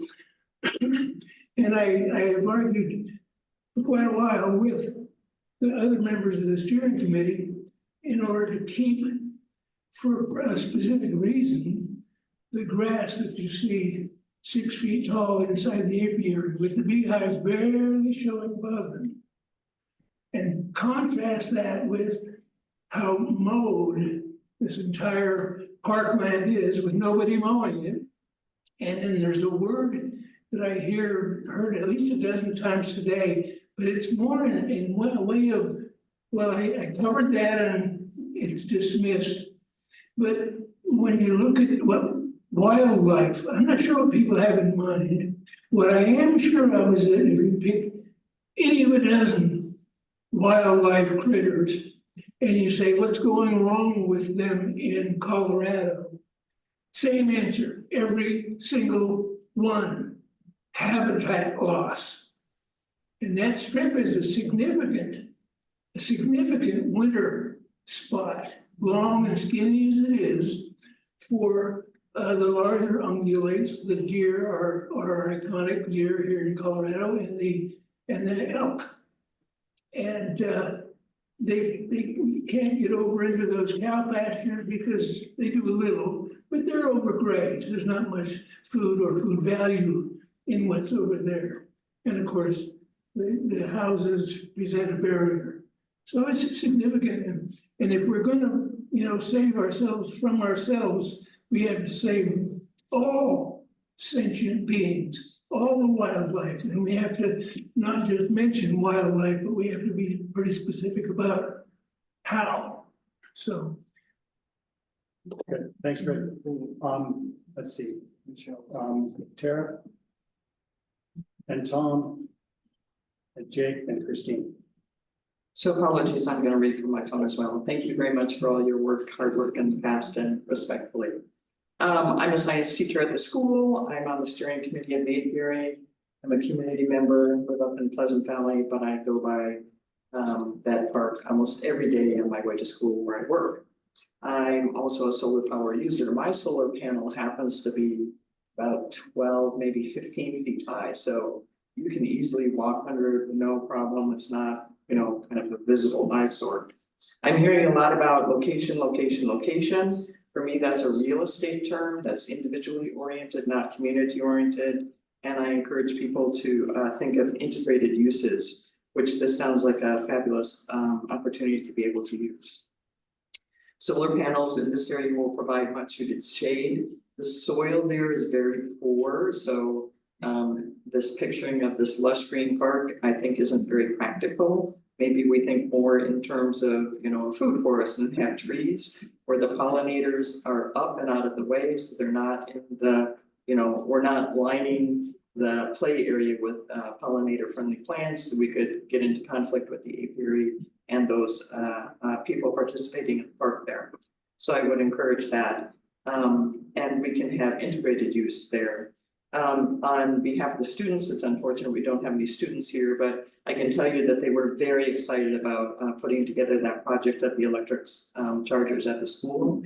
And I, as in my capacity as a guidance counselor at school, one of the up and coming jobs is solar. And to really consider that for the kids as a learning opportunity and education for the community at large. And again, time is ticking with climate change. This is a real thing. Like, I want to encourage you to think of the times when we've had power outages or internet outages. We are shut down. I can't even call Montrose and let them know that I can't attend a Zoom meeting because it's shut down. So for the town to have its own, power source that's readily available, I think is a wonderful idea. Thank you very much. Thank you. Mr. McKinney. Yeah. Mr. Mayor, Town Council, I'd like to start by saying that I agree with Sheila Williams, Jack Petroselli, Scott Williams, Jim Nowak, and I believe it was the 5 gals that came right afterwards. And I support every one of who I consider the highest standing that spoke today, all the people from River Park. And all I want to say for myself that I don't think has been covered is we keep thinking of Green Street Park as a little sliver on the edge of town. It is not going to be that many years before, if you look at the Northwest plan, that's going to be right in the middle of a residential area, or whether it's residential or not, it'll be in the middle of town. Does Ridgway and the residents want a microgrid, and do they like solar energy? The answer is yes, and I think tonight it's come out in spades that they just don't think that this is the best location. And my last thought on this is we've been given options, different options, that all are ones that are not what the people have spoke today about, like as options. I think we need to go take one step back and look again at where we could have as many or twice as many microgrids in different locations, starting on roofs, school, municipal buildings, San Miguel Power, Industrial Park. There are so many places to put this. It's scary. Thank you very much, and I appreciate the time you guys have spent on this. Thanks, Doc. Thanks, Doc. Hey.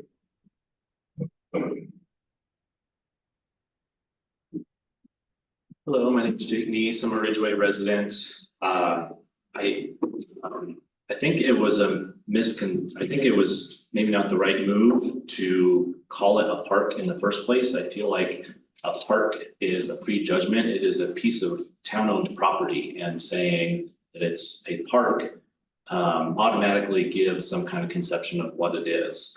We've got a lot of parks in this town. We've got playground parks, pump track parks, skate parks, tennis and pickleball courts, basketball, baseball fields, soccer fields, not to mention that half of the county is public lands and open space.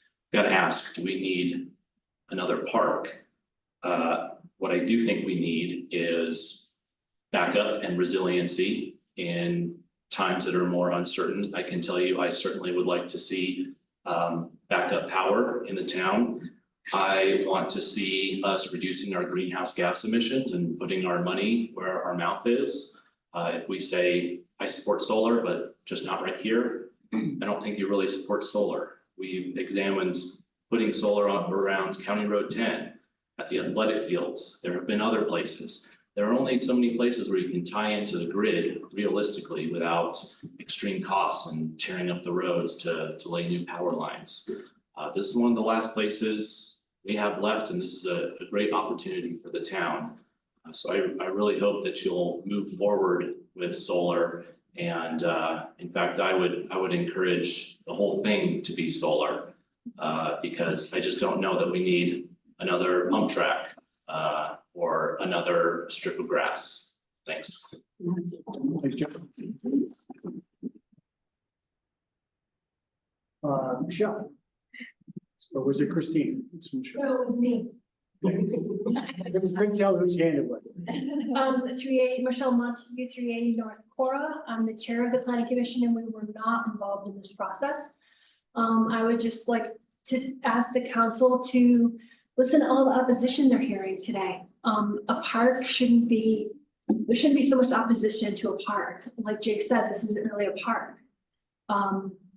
I would ask that you slow down the process and build some consensus. I mean, the neighbors shouldn't be opposed to it. And the fact that this will someday be the center of a part of town, I agree with. There's already development slated south of there. There's development to the east. And someday that wolf cattle property may be available. It certainly would become part of the town if it does become available.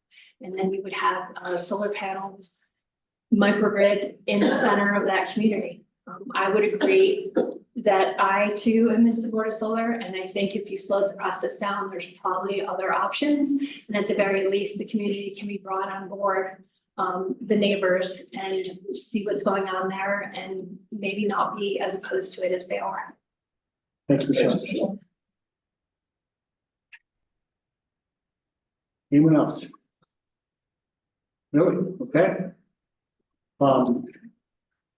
Anyone online? I didn't see any hands up there. Yes, this is Pam Foister. Can you hear me? Yep, go ahead, Pam. I want to agree with everything Jake Neese just said. I think, you know, maybe labeling it as a park was part of the problem that's created some consternation. But I want to emphasize that or agree with the use of the word big picture. We need to be doing this, and hopefully we can do it in multiple places, recognizing that land is limited. But I support it as a solar project, and maybe the term park, you know, has caused some of the consternation. Thank you. Thanks, Ben.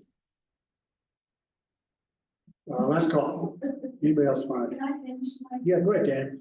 Sorry, kind of hijacked your question. No, good. I didn't know that. So I have a piece of property that supposedly we're gonna put a grid on. And I've already gotten many comments from people. And just what Jake said, what everybody else has said, everybody wants solar, but the only thing, I don't know if you guys know, he's 360, he says everybody needs to look at solar as a beautiful. Solar panels should be considered beautiful now. We need to think of them differently because we are not going to have a world for our children and our grandchildren unless we stop being selfish about our views and what we want as individuals. This is a community, and we're also part of this gorgeous planet that we live on that we've pretty much destroyed. And if we don't start thinking out of the box and like, it's my park, it's for my kids. We won't have children, we won't have grandchildren. Change how you're thinking in this world, please. For my grandchildren, and I'm sure yours also. Thank you. David.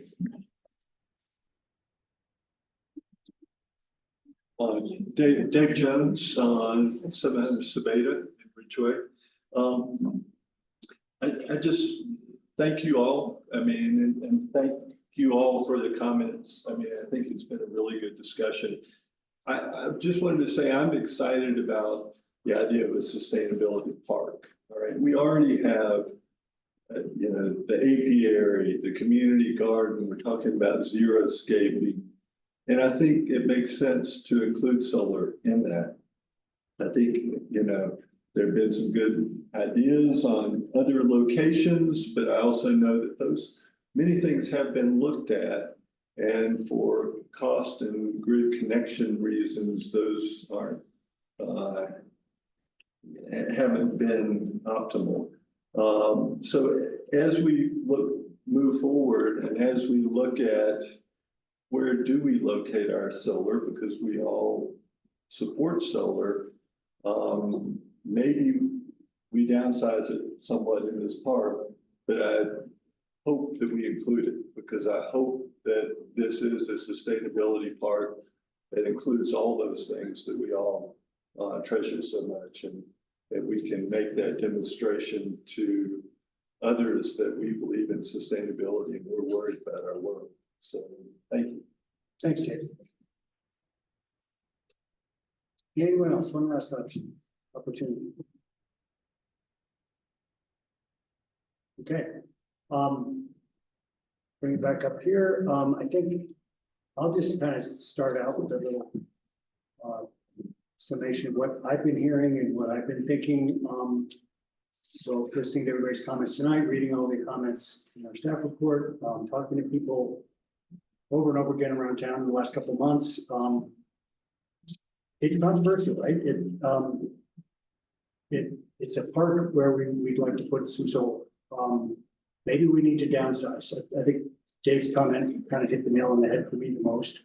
I would like to say though that when I look at the comments that I'm seeing in the staff report that came in through the website, I assume it's not all against solar. It's pretty. I mean, I was just trying to start. I should have done this earlier. Try to actually count how many were positive, how many names. Some of them sort of in between, but they're. I'd say that there's nowhere near even half that are like no solar at all. So I think that I think we could find a compromise, and I do think we probably need to go back to the drawing board at least one more time. But I do feel really strongly. I think Jake and Beth both put it well that you know we need to walk the talk. We need to create some alternative energy because it's the only way we're going to actually turn the greenhouse gas crisis around. So I would also like to say this has made me proud to be the mayor of Ridgway once again, to see a nice big room full of people and everybody respectful and listening to each other and hearing each other. It means a lot to me, and I want to thank you all for being here and being active members of Ridgway's greater community, and being willing to talk and listen to each other and try to come to a compromise. So thank you for that.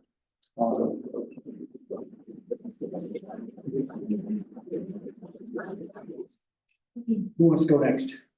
When I look at, so the comments about expansion to the west are well taken. Would we want solar in the middle of town? The answer is yes. Like a lot of you told us to put on your homes. And as I look at this, it's a half block long to the north. And it's walking like from one street to the alley of the street to walk around it. Should it end up in the middle of a community? You walk around homes, right? And you end up with these two pockets of a community garden, some public space. Like I actually think it's worth contextualizing how much of this park is actually solar. And it's actually very possible to walk around it. I guess I would just, if we're gonna go back a step and look at maybe another option, I know there's more cost in elevating the panels, but I think we need to look at that because of the amount of concern from people in that neighborhood. And are you saying elevate that center section? Like, what is the cost? What is the cost? But I think that's view. It seems like. But how many people complain about their view versus just complain about not having open space there to use? I haven't heard very much complaints about views.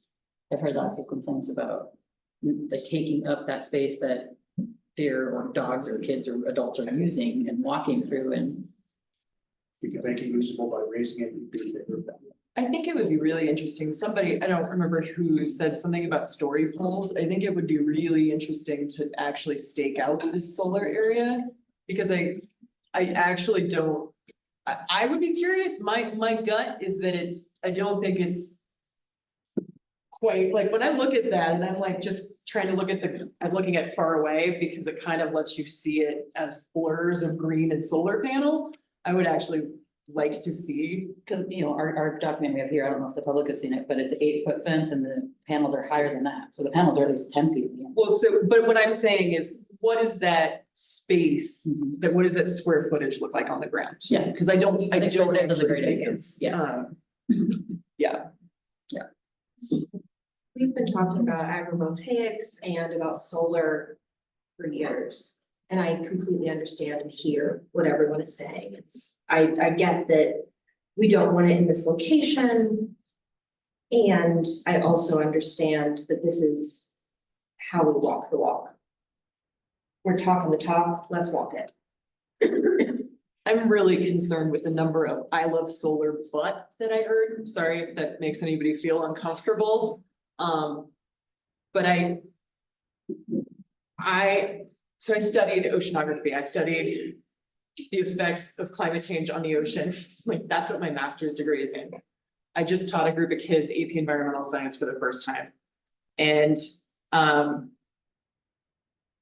I wish we had half as much freak out about climate change in this room as we did about some solar near a neighborhood, because I'm freaked out.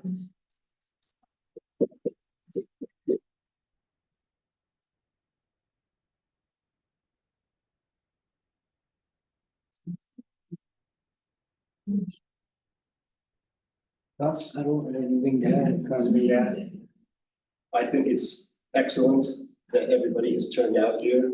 And I am so impressed by the number of emails by everybody in this room. And it makes this job on town council very easy when people communicate such as everybody has today. So thank you very much. We had a lot of emails on it. That was Got nice. a lot of emails. I've had a lot of sidewalk talk, all of it. Thank you. Yeah, and personally, I love the fact that we got a couple of emails with a lot of kind of crazy misinformation, but the vast majority of them were really rational, really thought out, really thoughtful messages without a lot of inflammatory comments. So again, I appreciate that as well. I mean, it seems to me there's probably consensus up here that we need to go back to the drawing board at least one last time. I don't know what the process is for you, Stacy, on doing that. You know, we've got a contract with you that basically, I believe, took us up to essentially this date. Maybe there's some more wiggle room for a little more work. What do you think? So I'll jump in before. Okay, Stacy go ahead. does, but the way you put it was correct, but there's certainly ways to modify that agreement. And what I'm hearing is I've heard, let's go back to the drawing board a few times, but Stacy, if you don't mind sharing your screen again and bringing up the preferred concept, what would be helpful to help guide Stacy and their team and town staff is some specific direction, as specific as you all would feel comfortable providing tonight, on how they should go back to that drawing board, if that makes sense. So that we avoid coming back next month and being told to go back to the drawing board again. So again, just trying to assist the conversation a little bit so that we can get some specificity to aid our conversations over the next few weeks before we come back. Does that make sense? Yeah. I mean, I would vote for a raised solar option with a I just lost the word for it, a side view of it to scale. Elevation view, thank you, with an elevation view, so people have a better idea of what that would actually look like, and then also maybe an option with fewer solar panels. Right, I just think that that's very much the direction we've been given by the community originally.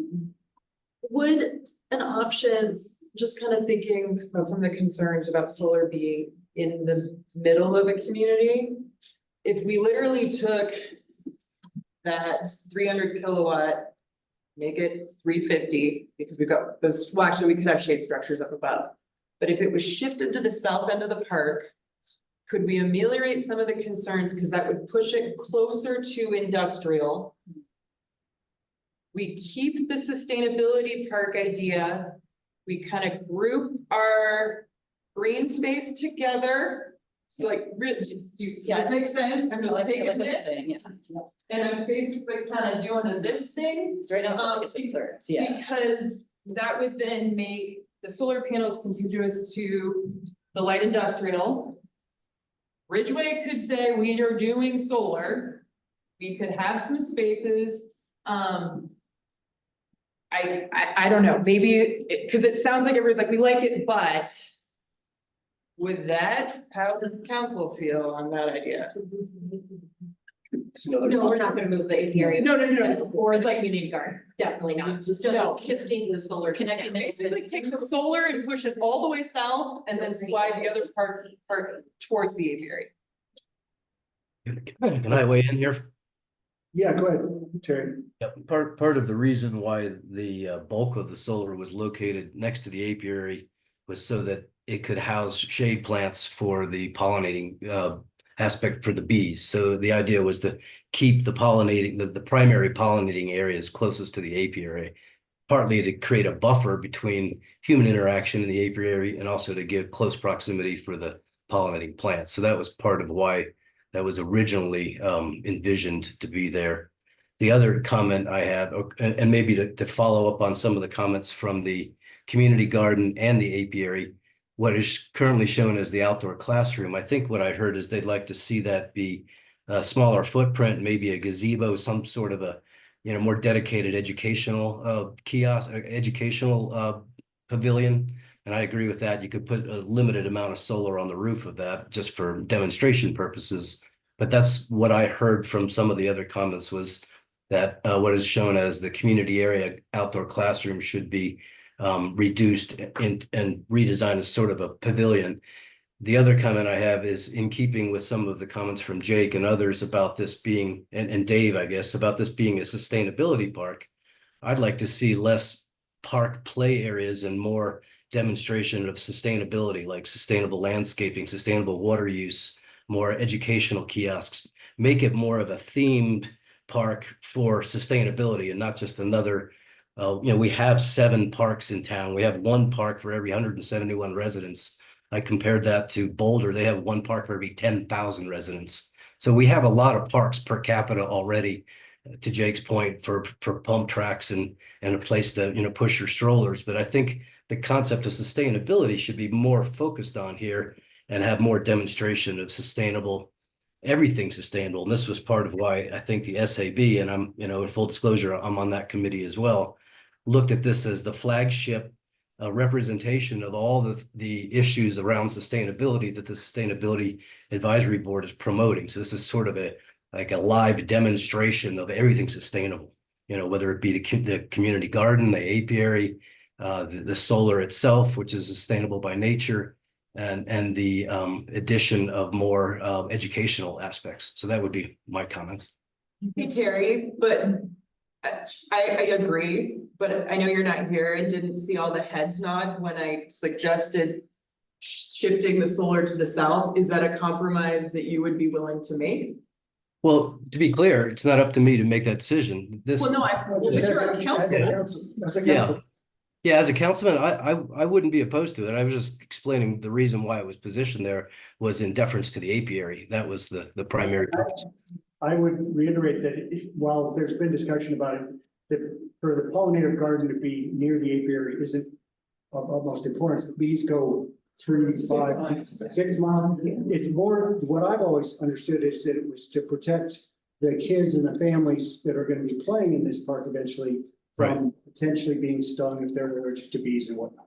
I don't know. The kids are over there all the time. And if bees jump 6 miles. Well, so then moving into the south end makes a whole lot of sense. I'm going to push back, Terry, on your comment about the general makeup of the park and reiterate what I think a bunch of people here in the room would want me to reiterate, want us to reiterate, which is that there are a lot of families with kids in River Park, Parkside, that whole area, the school. There is no other playground park on that side of town. So there needs to be some true play area there. I don't think there is a playground being planned at the school now as part of that expansion, which is just. Yeah, but that's not open to the public during the day because it's school property. There's an aspect to that whole project at the school that is kind of the elephant in the room, which is that because it's a school, because of security issues, no one can use it while school's in session. It's not. I didn't think that was true of the new plan, but I maybe. It's going to be true. It's very, yeah.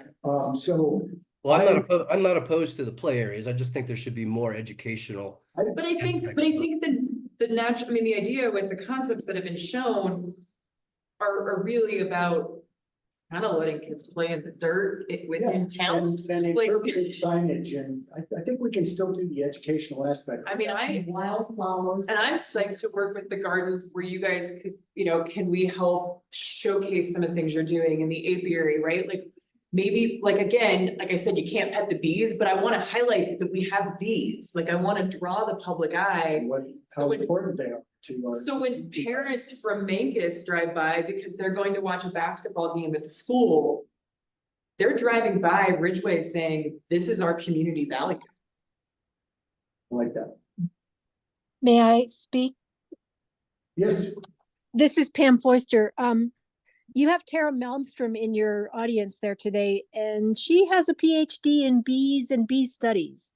So as far as, planning for what works for the apiary, you have an expert in your midst. We have a bunch of them.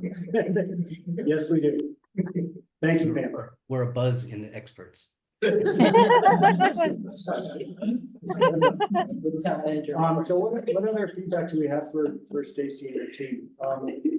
Can I ask one? Oh, go ahead. I think I wanted to emphasize before I forgot, I think that climbing boulder is something that a lot of us in Ridgway have been clamoring for a long time. I really hope that can happen out there. I think that's something that draws a lot of people, and is good for the older kids. I do like the idea of wherever it is, there being shaded space for all ages of kids, particularly because it's in such proximity to the school. My key is that I see people out here on the stage all summer long playing on the stage because it's a big shaded area in the middle of the park, relatively big. So those are my pieces of feedback. I have a weird, piggybacking on what John said about the shade. Those two shade structures need to get split up. Because the teenagers don't want to be next to the little kids. Yeah. So like they kind of need to be on opposite ends of that park area. One up, if you had like the boulder preferably towards the north end closer to the high school, which will be way closer because it'll be up by the apiary, high school kids better able to manage their bee allergies, blah, blah, blah, blah. And then towards the south end, down closer to the solar, another one closer to the smaller child area. The little kids play there. I like that. I like that. I like that. Stacy, I think you wanted to say something when I was starting to talk. Oh yeah, no, this is great direction. Thank you so much for being so clear. The only thing I heard that hasn't been addressed is, two things. One, the question of scale, like if you want to continue with this amount of solar, or there was mention of possibly scaling it down. And then the other one was about like elevated versus at grade with the fencing. There were a few different opinions about that. So it'd be good to get that direction too. I think we need to see options and see the elevations for anyone to make a informed choice on. I think if we move it to the south side, I think we're gonna get more complaints if we elevate it. Like, I think looking at neighbors, right, like if we can keep it low, everybody kind of maintains their viewscape that they have now. Shifting it to try to put it closer to the industrial, get the park space closer to the neighborhood, but if we elevate it, you're gonna see it. And Angela had her hand up, John, too. Yeah, go ahead, Angela. Few electric vehicle chargers would be really nice. If we keep the carports up there, that's a good space for them, so you can charge in the shade. We can definitely do that. I just want you to know on other projects we worked on, the cost, and maybe Terry, you have different information, but they're extreme. My experience is they're very, very expensive and they usually get eliminated from a project due to cost, but we're happy to include it. I can weigh in on that. If there's stage level 2 chargers, like the ones at the high school, they're not expensive and there's grants available and there's also incentives available from SMPA. The ones that you're referring to are the level 3 chargers, like the heavy duty ones along the highway. Those are extremely expensive and extremely expensive to power. But a typical level 2 charger and just one podium would have two charging cables on it. At the school, they have 2 podiums with 2, so they actually have 4 chargers. But I think incorporating one level 2 2-port charger in the parking structure would make a lot of sense. And I would add, If you sorry. keep the parking structure. And I would say I don't wanna see the solar downsized, because what we wanna not do is have a token thing that doesn't do what we said it was gonna do. If we're gonna do it, I'd like to see us do But it. at what point are we ignoring the feedback from the community then? I think the feedback is mixed. I guess the only thing, the only sort of pushback on that, Beth, I would say is that if there've been a number of comments about ideas for other places, the school, I think we need to talk to the school and see if we can find some way to cooperate on that without having it be all just offsetting their power use. There are some other places, if we can find another place to make sure that the sort of the total solar that we're doing in the foreseeable future is the same or more, then I could be open to seeing this reduced. So what are we gonna do? Reduce it by a third? Like, I mean, how much do we cut? How far do we go? That's good. Like, I think, you know, Putting a little bit of perspective on this, the original solar design to be compatible with the microgrid is 4 times this size. So, and we're looking for private property and in discussions with private residences to put a system in that's 3 times the size to complement that. So anything that you do to downsize this, the relative benefit to the town is proportional. If you take it to 0, there's 0 benefit. If you double it, it's twice the benefit. So there is no rule as to how big it has to be. It's just that the benefit is proportional to the size. I think this is Ridgway. Everybody's lived in a van at some point, right? Right, everybody's camped, everybody's like done the thing, right? And I did it like everybody else. And one of the things I became really aware of was my electricity usage. Because I had a solar panel on top and I had a gauge. And I was really aware, I need to go to the bathroom and unload the trash that I produced. And so when I was thinking about this, I was like, yeah, solar panels in the middle of town, but guess what? We all walk in our homes and turn on a light, plug in our phone, power on our TV. Like, I don't think it hurts for people to be aware that, like, it's not magic. I mean, it's kind of magic. The sun gives us all of it that we need, but we have to choose that magic. The only other thing I would like to see in this park is something that I don't know that we've discussed, is a restroom. I am around a lot of small people. And they don't hold it very long. And the old people. Hey. You know, tiny humans don't know what bladder control is, so maybe a bathroom might not be a bad idea. And yes, that'd be expensive, but it's probably. And if we are moving the solar panels, maybe it could get kind of grouped up with the pump house and we could put some solar on top of like a combined refrigerator? Yeah. I have a suggestion along those lines, and it's Terry, hold on a second. Sure. So in the gesture of the town motto, I'd like us to think outside for a moment. The apiary and the garden are seasonal. 7 months of the year aren't used. So there are solar options available that aren't the 10 8-foot standing permanent structures. Maybe we can think outside and build consensus around some flexible solar that can be used in the apiary and the community garden space that is only seasonal, because they're not. During heating season? Great idea. During heating season. She's liking that idea, yes. She's giving you thumbs up. I'm giving you the thumbs up. We use more energy here. And I believe there are even solar panels that are kind of vertical now that might even break the wind, which is a huge issue at the community garden. So just expand. Well, this is Stacy, sorry to interrupt. This might be a question for the bee expert in the room, but many solar panels, there are bifacial and transparent solar panels with, the solar generating element set in glass. I don't know if that would be sufficient sun for the bees or if they need full sun, but it's something that, certainly would be very multifunctional if we could put solar panels over the apiary. No, the bees they need heat, which the sun provides in the winter, when they're dormant. It sounds like it's worth exploring. Stacy, I did hear that the community garden was requesting possible shade structure over what appears to be the teepee in the drawing in the play area. So there may be a chance to put some up there, move it away from that space in between the apiary and the community garden.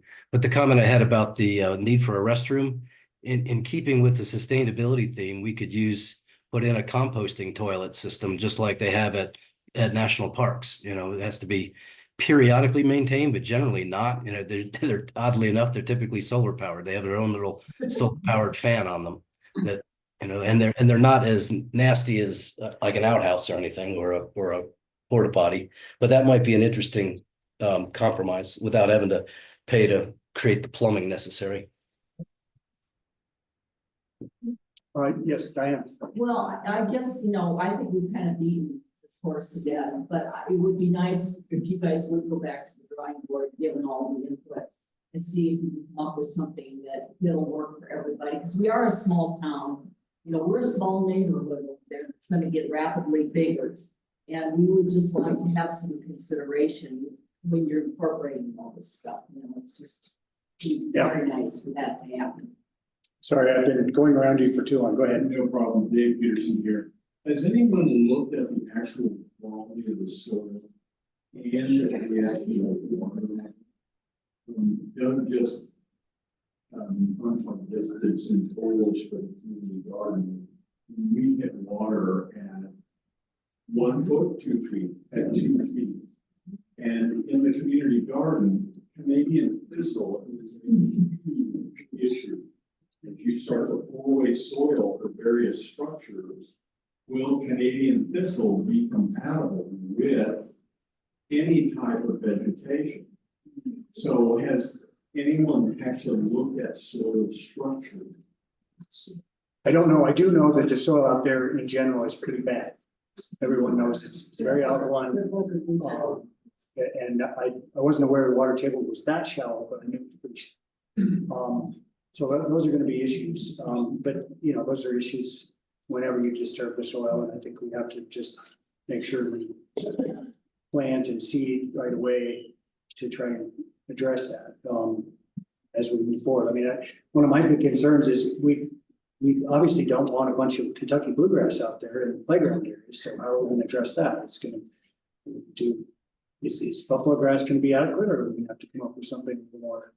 I think people want natural skating. I really do. I don't think they're looking at a manicured lawn there. No, that's not. Yeah, when you walk our dog out there, what you got the grasses, you've got the little critters that live in the grass, you've got the meadowlarks, you've got the bluebirds. Put this in, it all goes away. The other thing I just wanted to jump in to come on the tail of some of the previous conversation. I'm involved with the apiary, the salmon board, but I have the hive there, and we have a wind screen type of bees, so it's sort of a missed opportunity. I think the same thing goes for the fence around the garden. If anybody can look into how many kilowatts we get from some sort of a setup there and what that impacts us, I think, well, it's been a discussion. We just don't know what it generates, what it would look like.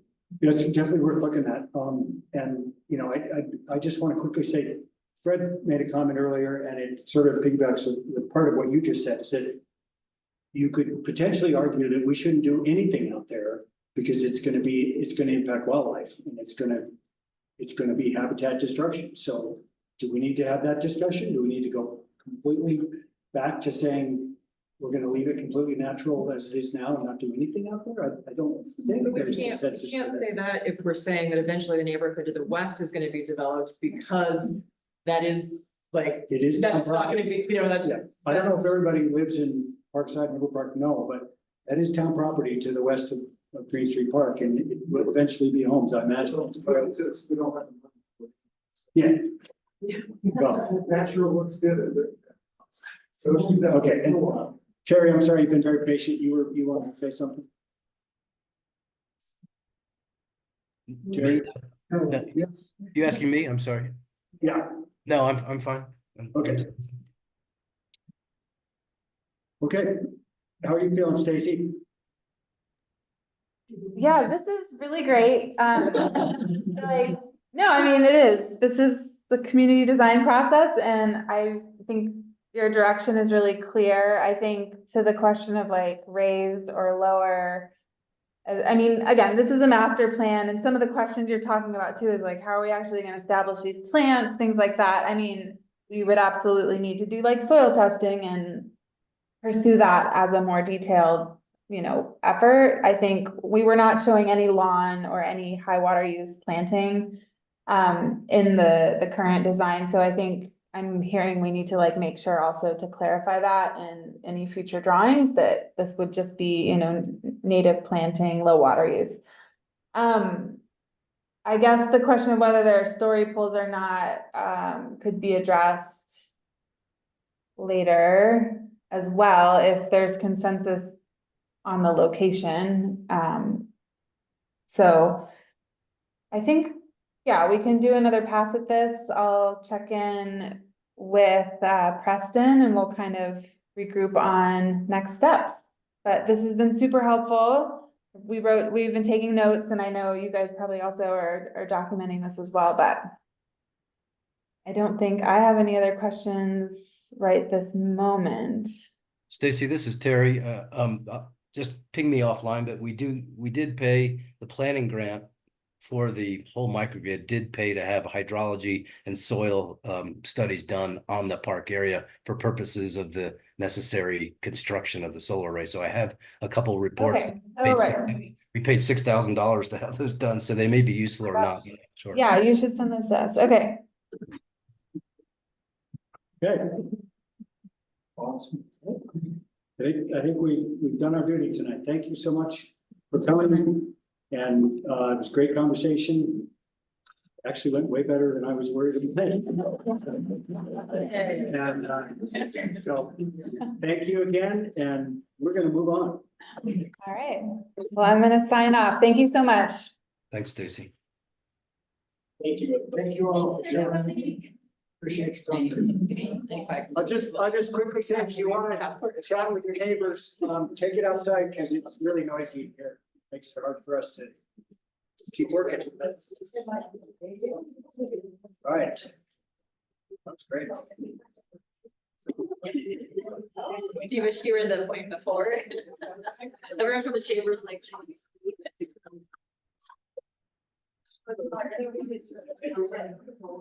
Again, please take your conversations outside if you would. Thank you. All right. Thank you for your patience, Ridgway Chamber. Thank you, guys. A little bit. Welcome, Ashley. Way to go.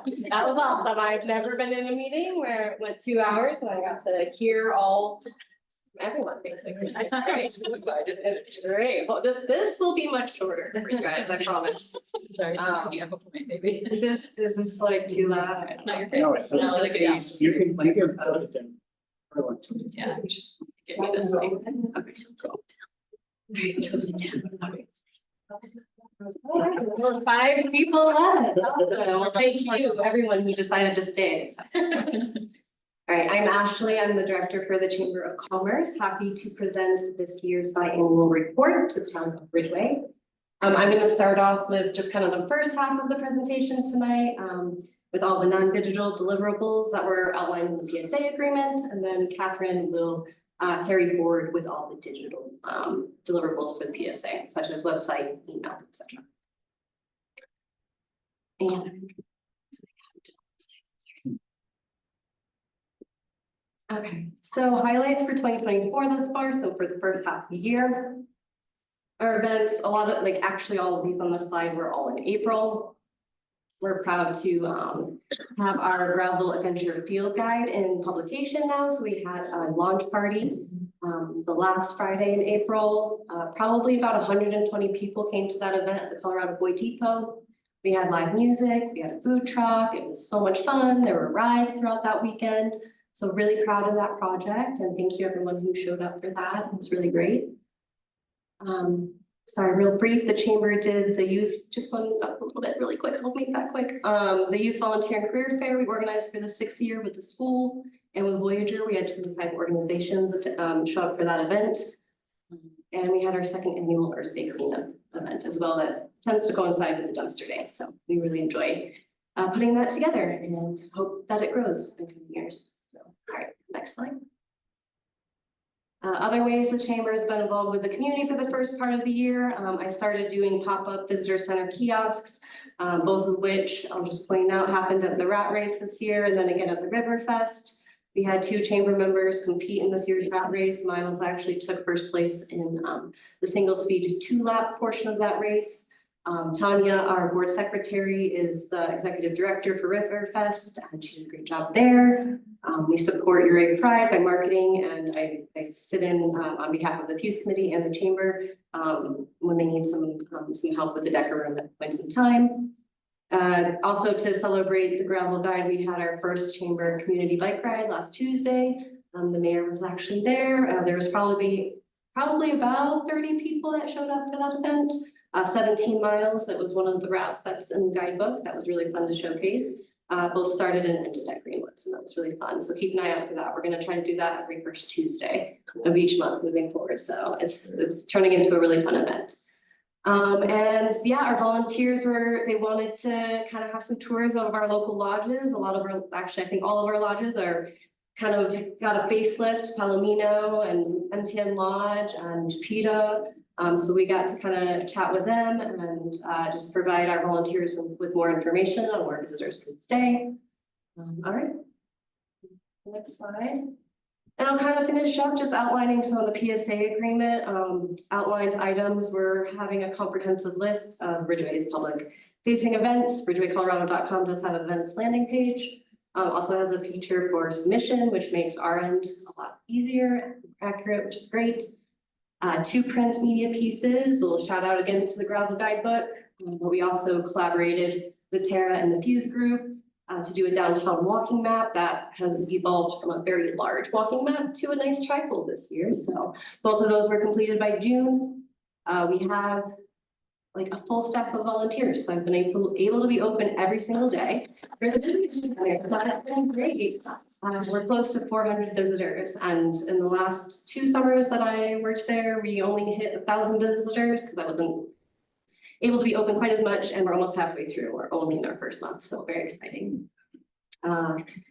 Community involvement, I'm on the Ridgway Fuse Committee. I'm also partner with the Colorado Creative Corridor on their behalf, excuse me. I'm on the RIF Committee. I'm on the CTC group. I'm also a part of the San Juan Skyway Byway Committee through the CTO. Okay.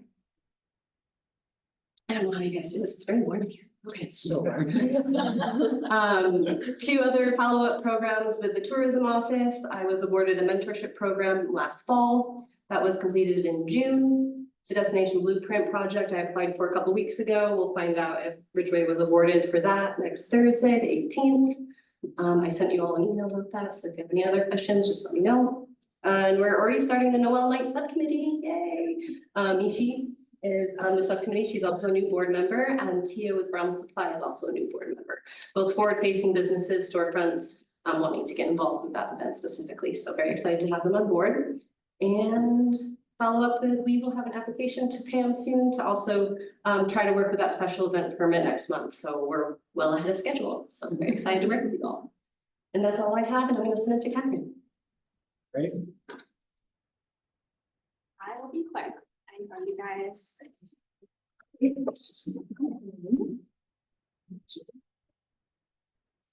So I just printed this out, in case some of y'all are a little old fashioned like me.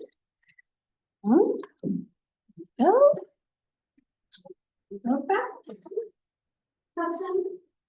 Just in case. And just so the board knows, the PDF that we have in the Dropbox for this is actually the older version. She just gave us an updated version. Yes. That's more year-to-date reports, so follow the one that she just handed us, not the one. This one said July 3rd, this one said July 10th. Yeah, so it has more specific, year-to-date required, reports, so ignore the one that we have in the draft. And it's also been updated for the slideshow as well, except Yeah. an update just in case. That Right. clear. All right, well, here we go with the PSA analytics. If we can go to the website. So in the PSA, we are required to have 60,000 website sessions. And as of July 8th, we have 36,000. So we are over that halfway mark. That's good progress. In comparison to the 2023 year to date, we are just about 200 short. And I do want to go ahead and disclose that we've had a lot of transitions in the spring. We switched website support team to one more locally, regionally, and not across the sea. And then we switched, and I can go into detail a little bit later, but we switched website, our email marketing campaign too. So there's been some transition, and all in all, we are up and onward with our stats.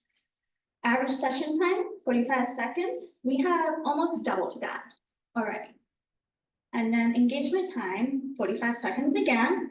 We are at 69 seconds. So if anyone has questions about that, that means that in 82 seconds, we have 69 seconds of those engaged by the user on our website.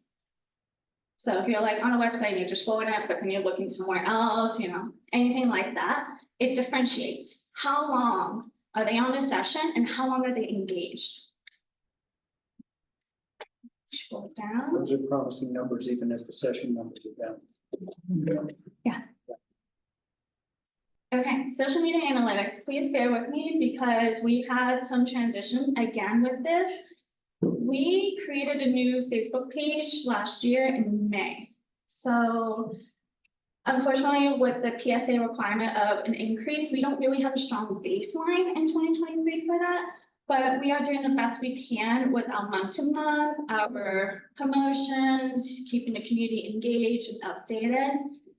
I can say though, this is fantastic. As of January, we had 4,200 Instagram followers. And Ashley and I just checked like an hour ago, we have 5,030. So that's a 17% increase, superseding the 15% increase already. And I believe it was a general consensus that our number of followers, when it consolidates to the 15% increase, that includes both Instagram and Facebook together. So we're already there. But that's no excuse just to be stagnant. We're gonna keep breaking the glass ceiling with that. Facebook, we started with 1,044, and now we're at 1,231. It's a little bit slower. That's something that we're gonna outline in more detail campaign about. It can slow down a little bit for us, but all in all, we're at 25%, so over a 10% increase from the 15 that you guys have required us. And you can see how 2023 year to date, you're like, well, where's Instagram? And I actually did track this, it's not in a report, but when I joined on, we had about like 3,200. And that was my own personal reporting. I have it in my notes. I'm happy to share it with you guys because I did a little, like a social media suggestion kind of outline for them. And I was like, hey guys, you only have 3,200 followers. Let's work on it. So that's why you have the NA, because we're pulling these stats from Made Up Business Suite, which is a platform that Tara has recommended to us. And again, it is connected with Facebook. We did not start on Facebook until May of 2023. So that's why our 2023 numbers are skewed, but hopefully you guys can trust us on faith that we are doing the best we can with increasing that. Engagement, we talked to Ashley about this. It is a little fluid. So there are months where you can have 10,000 content interactions on your profile. That means people who click on it, people who saw it on their timeline, people who comment on it, people who share it in like Messenger or private Instagram message. That is the interactions. Again, we don't have any for Instagram. Very limited amount for Facebook, since that's only including May and June or July for 2023. But if we look at this year, Instagram, we had 9,600 content interactions, and I feel like maybe 20% of that is the mayor following us, and you know, and he's been great with that. And then Facebook, we are at 1,700. In comparison to 2023, that is an increase with the content interaction of 883 to now of 1,700. We can scroll down. Glad I could bump your numbers. Okay, newsletter. This has been interesting. Whereas we, I'll be honest, had a rough transition with moving from our internal marketing platform with the website, as in people who sign up, give us the email, it's all hosted. But again, with our new support team, they recommended, hey, let's switch. So we're on MailChimp now. MailChimp, I'm sure most of you heard about them.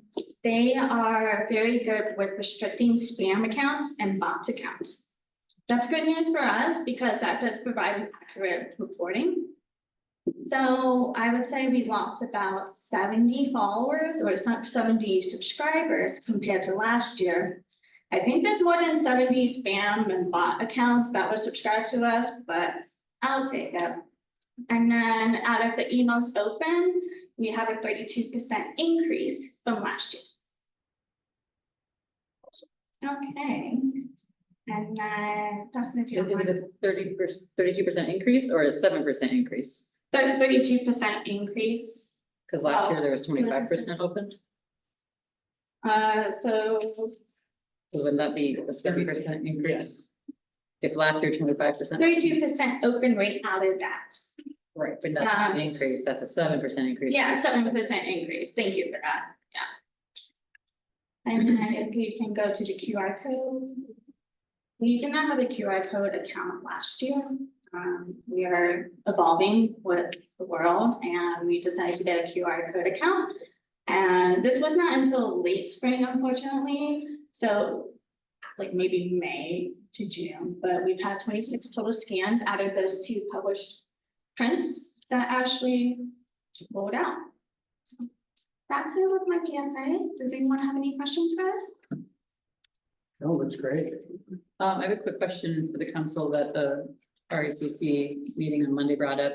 So I guess town council had requested a 15% increase for social media followers. And I guess they wanted clarification, is that going to be Facebook and Instagram and whatever all combined? And then also, are we requesting that year over year? I mean, obviously each year that would be harder and harder to meet because you have a higher section of the social media using people already following, so. I was wondering that as well. So that's just something that the board, you don't have to answer it now, but that was a question the RACC wanted some clarification on in terms of making sure they're meeting the deliverables we're setting. Right, we can't expect a 15%. No. Right. Increase every year for sure. So maybe that's just from last year to this year. Right. End of year last year is the baseline, or, you know, December 31st is the baseline. We just wanted to make sure that that was, that the council and that the RACC were on the same page. That's to be clear, the deliverable is in an agreement for 1-year term. So Okay, we'll need good. to update those deliverables this coming fall in advance of 2025. So Okay. a good question. It's only this weird. That's what we wanted to know. Thank you. I just want to commend you guys on how well this updated Chamber of Commerce is going. It's kind of night and day from last year to now. And I love the new, I noticed that the emails changed and I was like, oh, I'm much more interested in reading them. It feels more engaging. And I'm like, oh, I want to know what's going on. And I'm like, oh, cool. The samples, that sounds like fun. Ooh, the fun hump day shows. I'm so into that. And I just want to say how, I just want to commend you on how good of a job you're doing right now. Sorry, easy. Well, thank you for your guidance. Yeah. We really appreciate the guidance. Yes. The scope of work, it helps us feel like we're achieving the goals and expectations of people we're kind of seeking from the beginning. Yeah, it's been noticeably engaging. That's why I'm so engaged. I really enjoyed being a liaison to the board. I feel like I've learned a lot just in the 4 or 5 meetings I've been to in the last 2 months. That's great. But it's great just like hearing from them, you know, for a couple hours, feels like every week lately, but like just hearing all the things that they're doing. That's been really interesting. I do want to say a huge thank you to Josie for setting us to a standard with these reports. That's why they have improved drastically compared to last year. So thank you, Josie. Thanks for getting. All right. Nice job. Yeah. Nice job.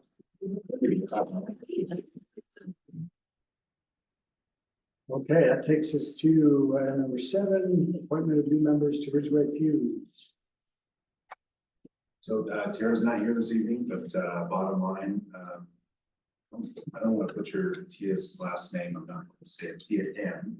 And Pam Crafter have been recommended for appointment to Ridgway Fuse Committee. And Tia was here. How do you say Tia's last name? Mihalarkis. Mihalarkis. Thank you. Yeah.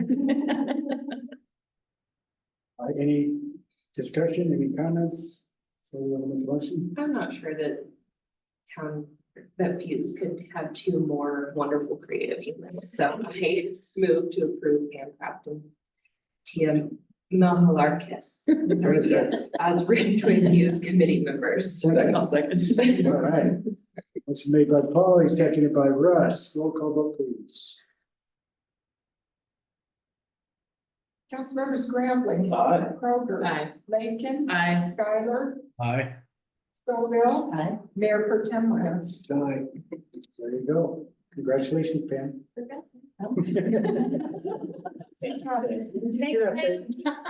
What were you thinking?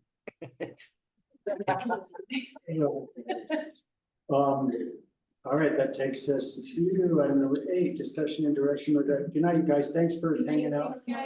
Appreciate your patience. Discussion and direction regarding needed housing services to be performed by a third-party housing service provider to inform the development of an intergovernmental agreement between the town of Ridgway, the city of Uray, and Uray County. It's a mouthful. Preston? Yeah, thank you, Mayor. So we're not too far removed from the joint work session that took place at the Ford Center, June 25th. That was a great conversation, very productive meeting. The memo before you, I think, encapsulates, if that's even a word, the direction, at least that I heard from that meeting.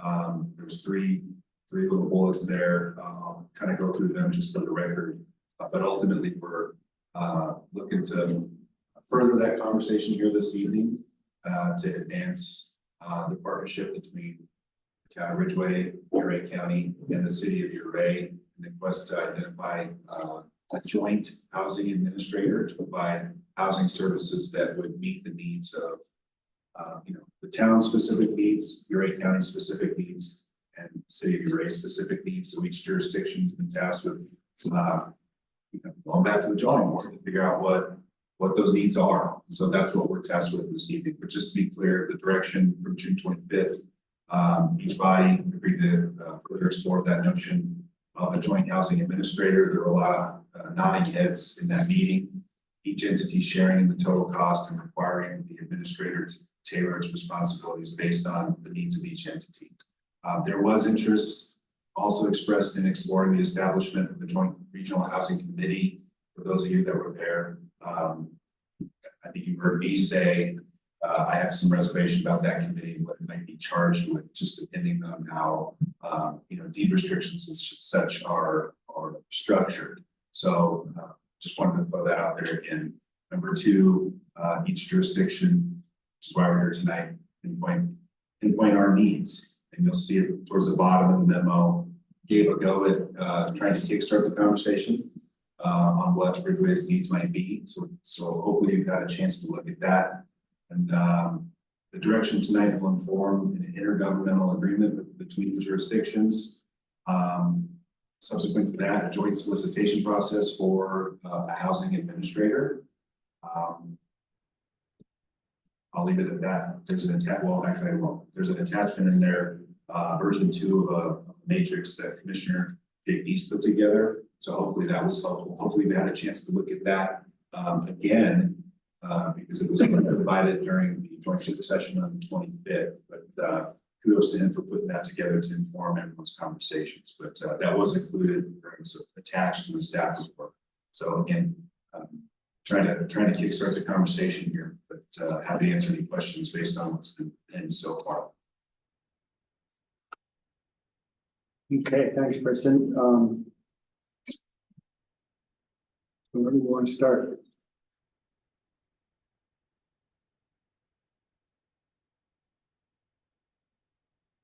You know, had a chance to dig a little deeper into the matrix.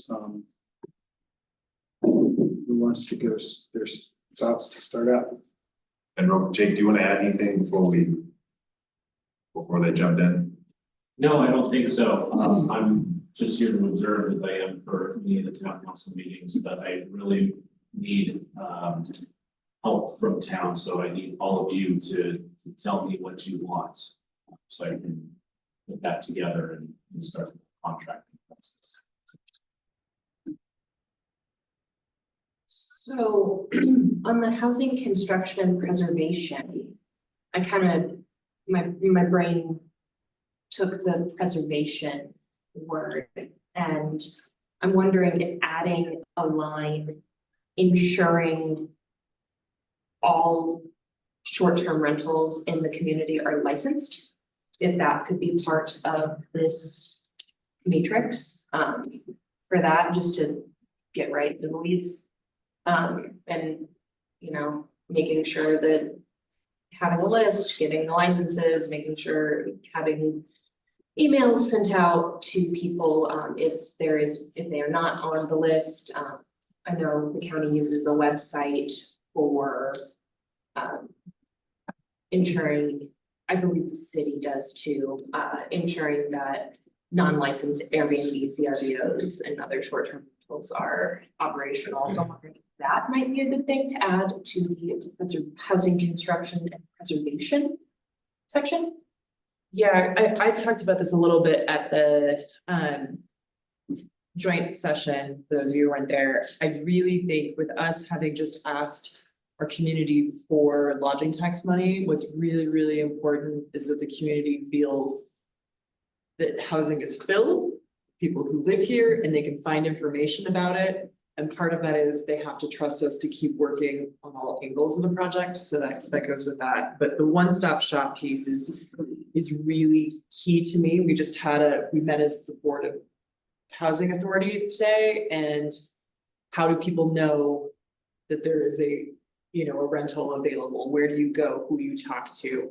And we all know that communicating is really hard. So a place to go, I think, is really key. And I don't know, I mean, that's the thing we'll talk about, Preston, is whether the housing administrator should administer that, or if that's a thing we should do, but they do go together.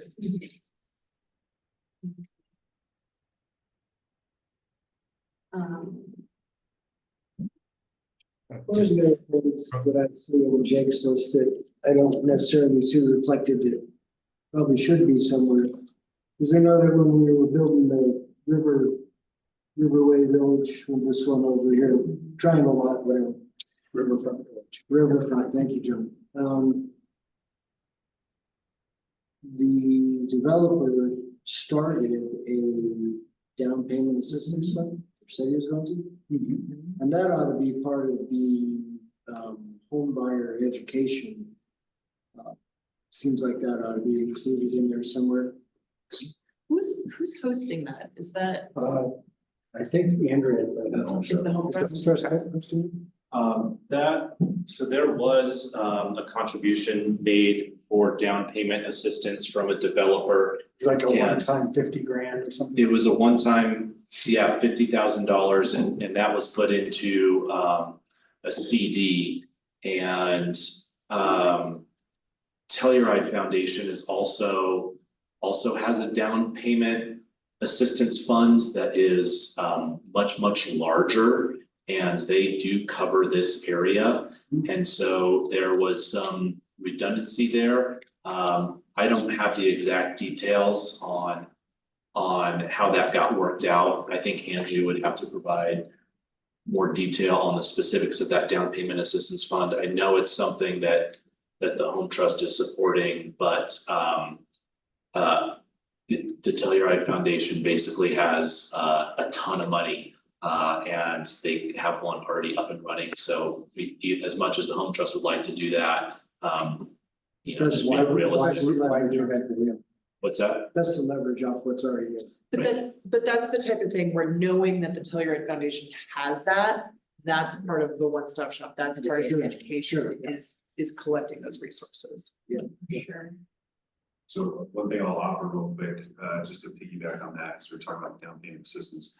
One organization website that I visited in conjunction with going through Jake's Matrix was the Valley Home Authority.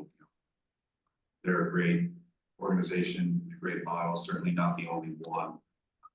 But a lot of the recommendation from staff was informed based on some of the programs and some of the services that provide. Of course, the very first one, and deed restriction management, that's the low hanging fruit, the one we talk all the time. Beth, you were just talking the one-stop shop. But you said one-stop shop, so hope people latch onto that. But that's something that was talked about during the joint work session, and that we've talked about at the Home Trust Board meetings for quite some time. And now I'll just go further, home buyer education and everything that comes with that, that you had mentioned, down payment assistance, maybe that's something that, you know, like we were just talking about, doesn't fit well, but I think that would be hugely important to further explore at least. So that was brought up, and then just to round out grant writing and administration, we take all the help we can get. Grant writing and administering grants, we talk about that all the time. Caveat is for stuff specific to what our needs are, what are not the wants, right, but the needs that have been identified and budgeted. So. Yeah, I worry, and I said this again at the joint meeting, those of you who weren't there. People, this process is complicated. When you start proving income, when you have to do all the verification, like people stop. And they give up. They give up on it. And all the good work that we're doing, then it's like, you know, it's frustrating and stressful. And we said when we asked for money for housing that we were gonna be really transparent about how it was spent and what was happening.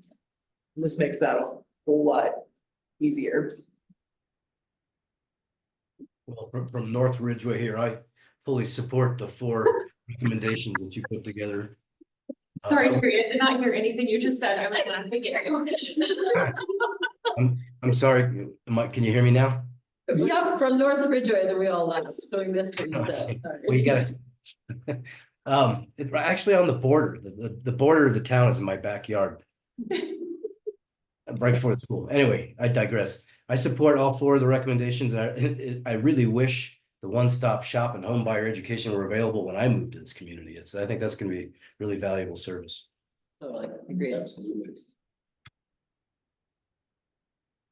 So yeah, all in all, I'm supportive of this kind of simplified bullet list. Or these are the right angles I think we need to be working on. Agreed. Or have the administrator work on. Yeah, I think, you know, and if we realize that there's other things that wind up on staff's plate and we have to, you know, budget differently in the future for expanded services, this covers what we see that we have now. And gives us a little bit of capacity, hopefully some units to come on board.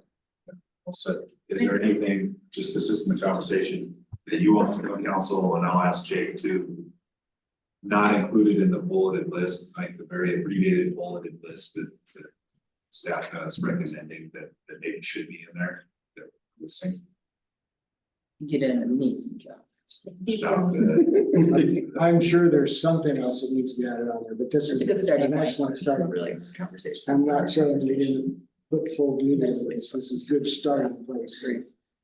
we'll be adaptable and think as we get down the road, we may go, oh, we need to do this, but I think this is a great place to start. Thank you. I want to go back to my first point. I specifically want to add short-term rental licensing restrictions. Is that something we should offload to them, or is that something we That's a need good to do question. in-house? That's a great question. For the whole I town? did not mean to oversee Yeah, that. get it. I don't know, the big elephant in the room, just to be candid, we have the home trust of Ridgway County. I don't know that there'd be a desire or is an intended focus for Andrea and her team to actually do that type of work. The low hanging fruit there is that the county and the city already contract with an organization, I can't remember what it's called. Rentalscape to help with short-term rental administration, compliance checking, enforcement to an extent that's really on the jurisdiction. And if there's a desire to relook at that, I think the low hanging fruit would be to re-engage in those conversations with Rentalscape, because I had sent an email to you not that long ago, Molly, that we were involved in the I want to call it a stakeholder process, but actually Jake facilitated that whole thing. Sorry, Commissioner Lees. Facilitated that whole thing a few years back, maybe not even that long ago, but in order to solicit proposals from companies to do short-term rental assistance for all 3 jurisdictions. And we ultimately did elected during the budget process not to participate. If there's a desire to do that, would come from you all, we can look at that for 2025. Yeah, definitely having updated budget numbers going into budget season on that would be really amazing. Can I comment on the short-term rental enforcement? So, so just the most that a nonprofit could do would just be to advise the town, because the nonprofit couldn't actually take any enforcement action. That has to live with the local government. So that might get a little tricky. And how does that work with Rentalscape? I can tell you what we do at the county is, we use Rentalscape. They look at publicly posted advertisements for short-term rentals, compare that against the registry of licensed rentals. And then they send our land use staff a notification, and they find one that is potentially being advertised that doesn't have a license. Then we have a staff member that just kind of checks that, because sometimes maybe they got one number off the address wrong, or this or that. If there is someone who's advertising that doesn't have a license, which we have had, we send a letter, notification, hey, we have these rules, you're out of compliance, please stop advertising. Here's the process to get a license. If they continue, then it's a cease and desist. And then if they continue again after that, then we go to court. So to marry with our process, Rentalscape would tell us, the town, Mike, or myself, making this up. Beth is in the wrong, go get her. Yeah. Josie's in the wrong, go get her. And we have a similar process that Jake was out. I actually, maybe more relevant to this discussion versus town separately contracting for short-term rental enforcement. It was mentioned in the series of emails that our homeowner in Wetterhorn had listed their property and then was informed that they couldn't rent it. Do we need to have this housing administrator looking out for rentals of deed restricted homes? Like, because that's separate from the discussion about people short-term renting without a permit. But we can't have people freelance renting their deed restricted homes if there are provisions against that. I think that's a great point. In the way, unless I'm misunderstanding, so the way I understand deed restriction management, kind of the way I wrote it out, it would be included. Okay, I'm just making sure, because I didn't really realize it, and it sounds like it actually was flagged by Impact Development Services in some way. And so that would need to continue to happen with a different provider. Absolutely. Were those emails recently? Because I never saw anything. No, I think that would be included in ongoing compliance, but those are actually exactly the kind of. If you kept small. Those are exactly the kind of examples and specifics that I'm looking for, because when you say one-stop shop. What we're gonna have to do with the home trust is develop an RFP and say, we want you to offer these specific services, then say we contract. At the end of the contract, we need to say, did you check these specific boxes? One-stop shop means different things to everyone. So we're looking for more specificity so we can say, did you complete this objective at the end of the contract? So more specificity would be good. Otherwise, we're gonna be guessing, and then you might be surprised by a completed RFP and you might say, wait, it's missing this, or I didn't ask for this. So I'm just trying to get that clarity now. So. Or worse, scope creep, right? Scope creep, yeah. What I'll offer, Jake, is, you're exactly right. It just goes back to the other item, we needed specificity in order to inform next steps. One-stop shop, general term, did you go through the memo at all to get, kind of the nitty-gritty of what each of those, headings entailed? I say that because I think after the conclusion of this, we get the direction we need, I can get you those specifics based on what was recommended. If that makes sense. Yes. And that'll help you find out what you need, that'll inform the IGA, that could inform the RFP after that. That makes sense.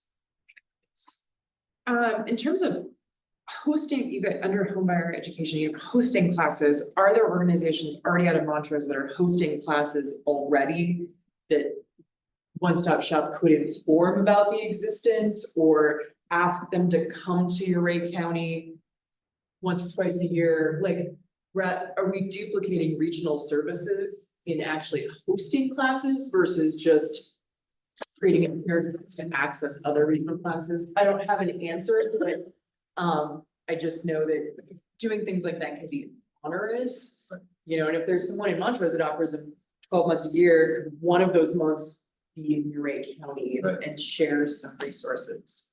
I don't know, does Montrose County Housing Authority offer that? There's an organization called Housing Resources of Western Colorado. And they are in Montrose and they do first-time home buyer classes, but they don't come here. They only do them in Montrose and Junction. And so what a housing administrator could do is work with that organization. And if we have some applicants or folks, that housing administrator would have more sway to say, hey, come do a class at the 4-H center for us. 4 families. Right. Great, thanks. Great point.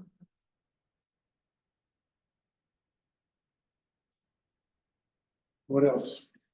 Anything?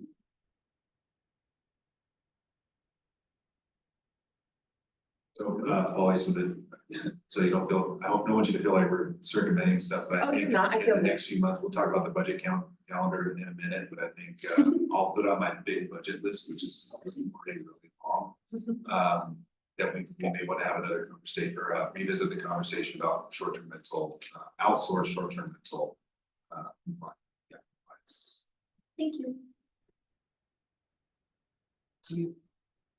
Do you have the direction you need, Preston, if that's all we have? Yeah, absolutely.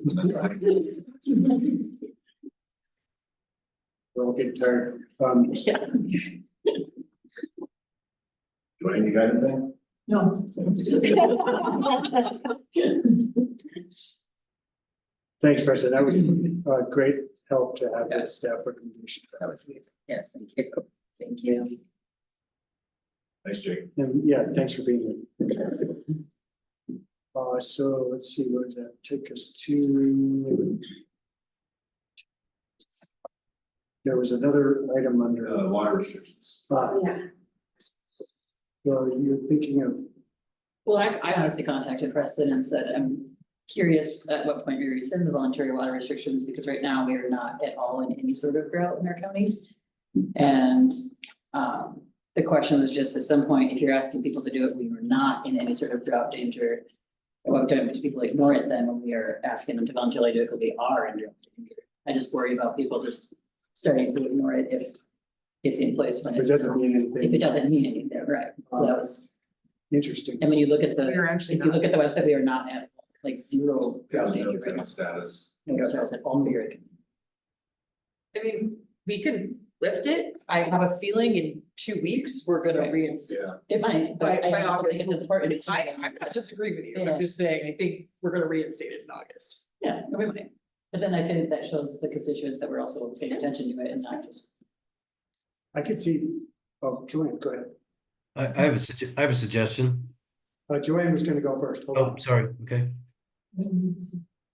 What's that? Yeah, just so. So everybody Terry, can can hear you you. read it? Thank you.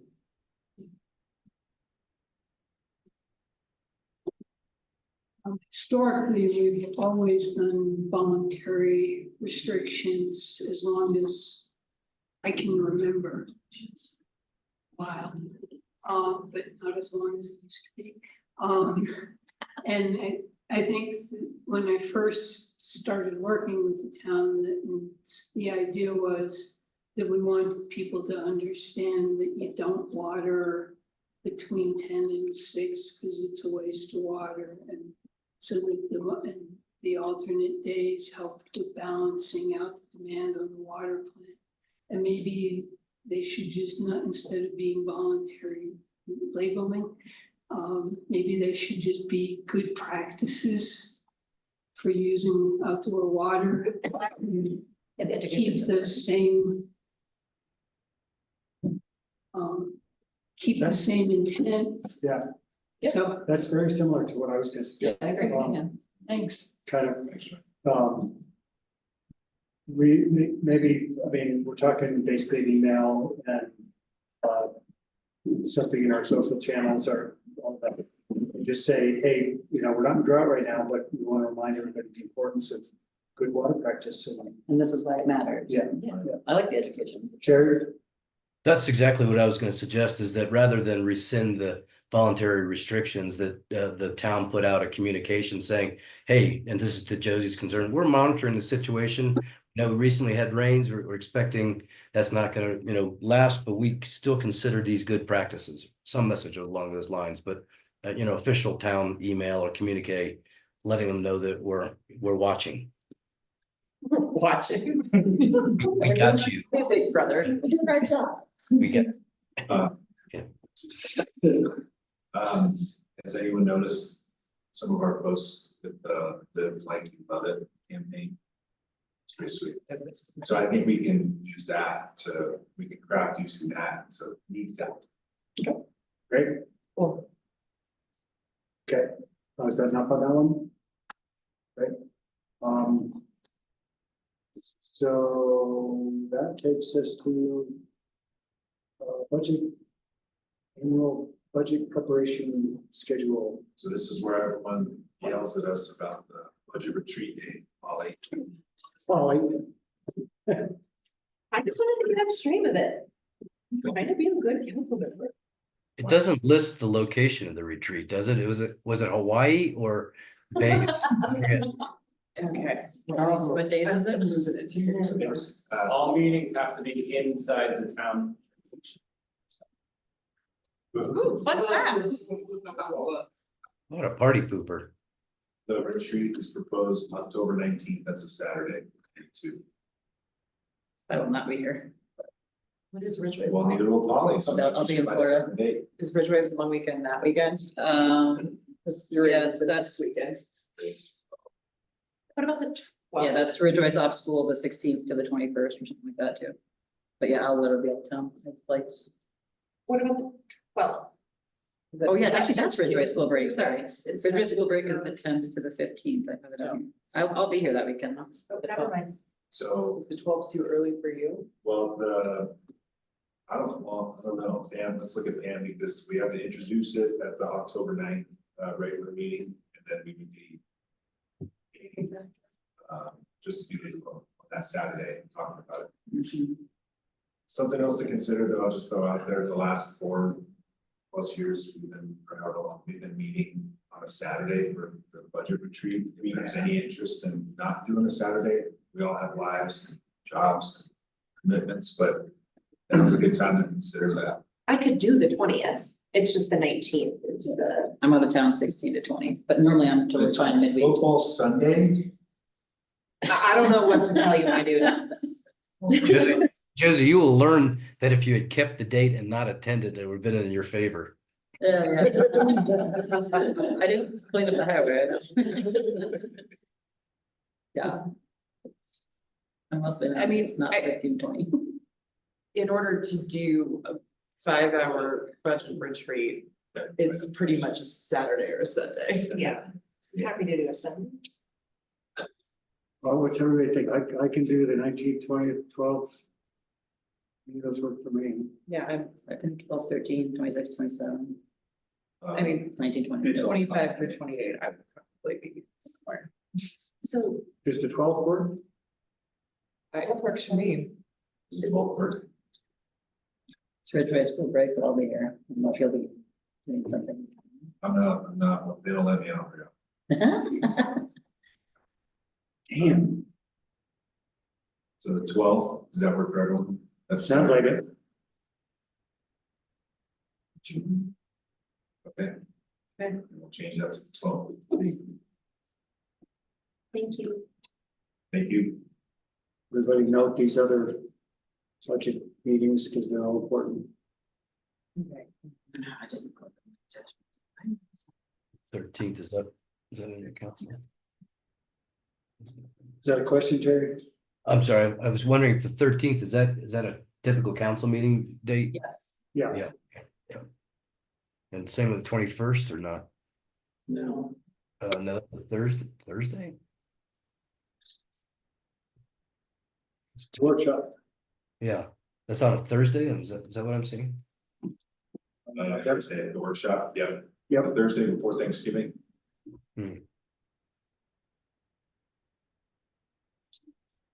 December 11th.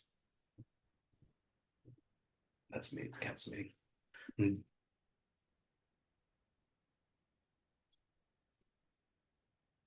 13th is our council budget hearing.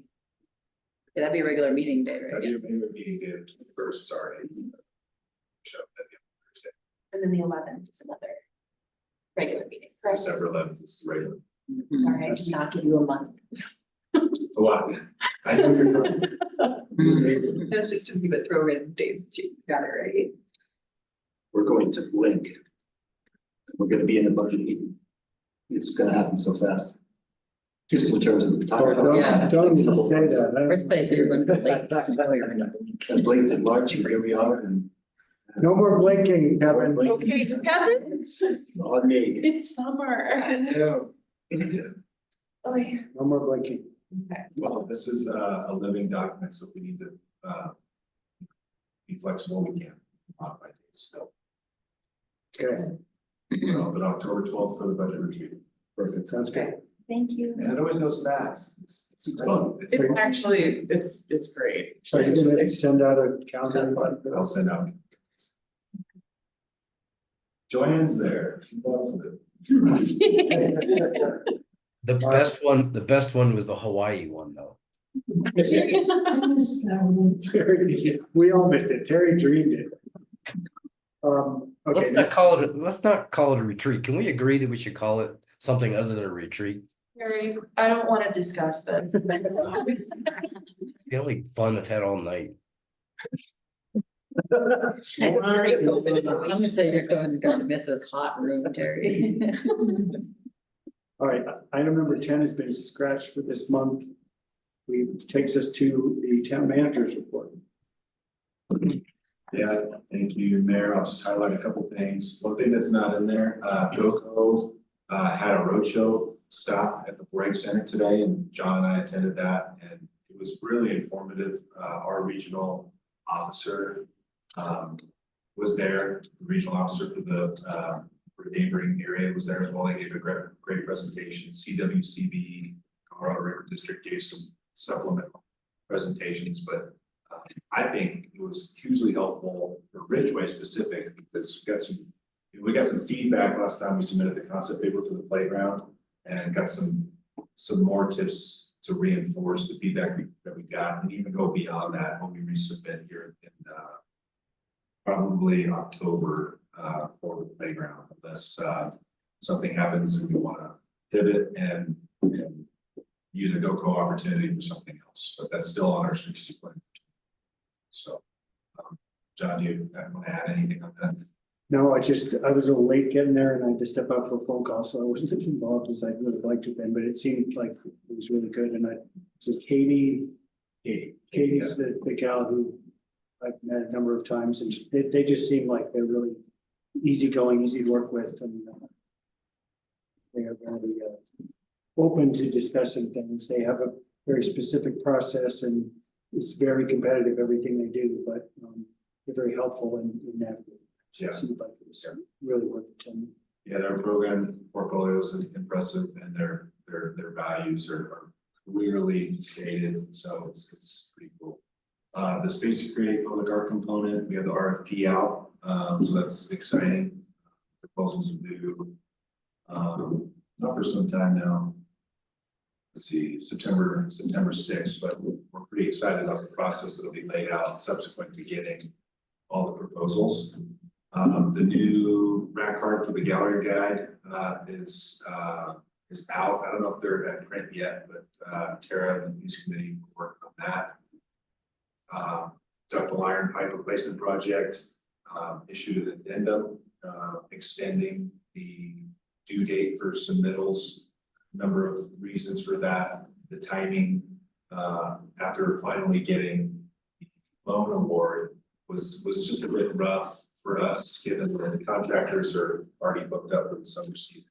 Right? So we heard that from quite a few contractors that based on the timeline that we've been putting out there, it was not feasible to get it done in 2024. So we extended everything out, provided for some flexibility on when the completion date would need to be, but just bringing it to y'all's attention. Proposal will be there soon. The emergency wastewater surveillance system is CDPHE's new approach to testing the treated water coming out of communities.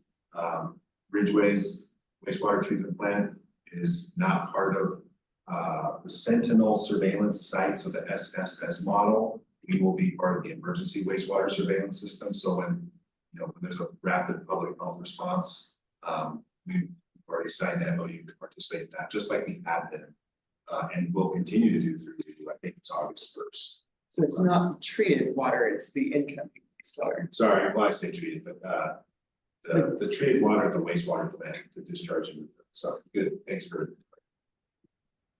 Turf replacement project. I'm hoping y'all put your eye to this. We received a grant from the Sonoran Institute for the 10K in technical assistance, as well as Resource Central's TLC program assistance, which is they'll come in and haul off up to 2,500 square feet of turf because of some of the financial components of how big the area was that we had proposed. We have to dwindle the area to something more realistic.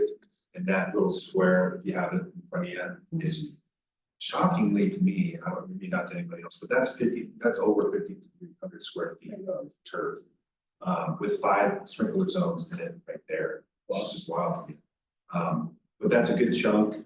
I did my darndest to try to convince Resource Central to do all 5,300 square feet, and they said no. But we'll deal with it. Next step is to do an RFP to get a landscaping company to come in to guide what goes there after the turf is hauled off. So that's the update on that. Could they cut all of it and not take it all?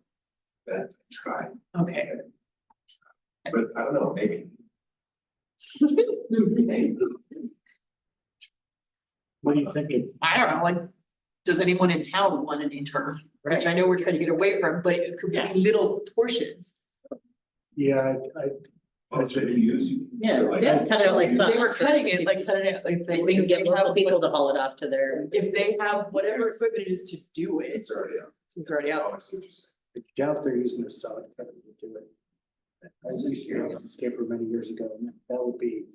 Overkill. It would be tough. It's an idea, but yeah, I don't know. It's a good idea. In that spot, Thinking outside. currently is housing one of the art installations that Pam can talk about, but it's also in the report. And then the athletic park parking lot is shaping up and should be done very soon. Yeah, it's looking awesome. The pickleball people are all a tingle. Oh, good. Gary, I don't want to talk about that either.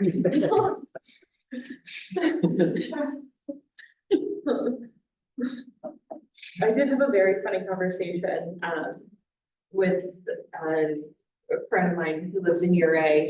I met her at the park to swoop her tiny person to hang out with for the day, and she was like, when did this art happen? And I was like, I don't know. I know, I would. I have no idea. Yesterday when I drove by. I was like, oh, no, That's I have no idea. It's very cute. Yeah, I saw, We're gonna have a sign up here. I saw the The sun gets up. windmill. I haven't seen the other two yet. It's great. Is that you? I haven't seen the other two. I've seen the one out here. They're not up yet. Oh, they're not. Yeah, one's going up tomorrow and the other one's going up this week. That's great. Which one's going up tomorrow? The whimsical one in front of the heart of the parks. Great, the tile, the mosaic, Barbie. Mosaic Barbie. No, it's not tiled. Oh, it's not mosaic? No. Oh, okay. No, it's just a whimsical Okay, take cool. on Cool. the water fairy. Gotcha. It's a water fairy. Okay. Happy to answer any questions. What's everybody think of Bo's joke? If anybody says. No, it was bad. It made me chuckle, but it was like a lot of like, wait, what is this? Like it took me a minute. I think there's an error in it. It should say is French toast, not is a French toast. Well, No, is a no, French is- toast. and is an Irish toast, is a French toast. Gotcha.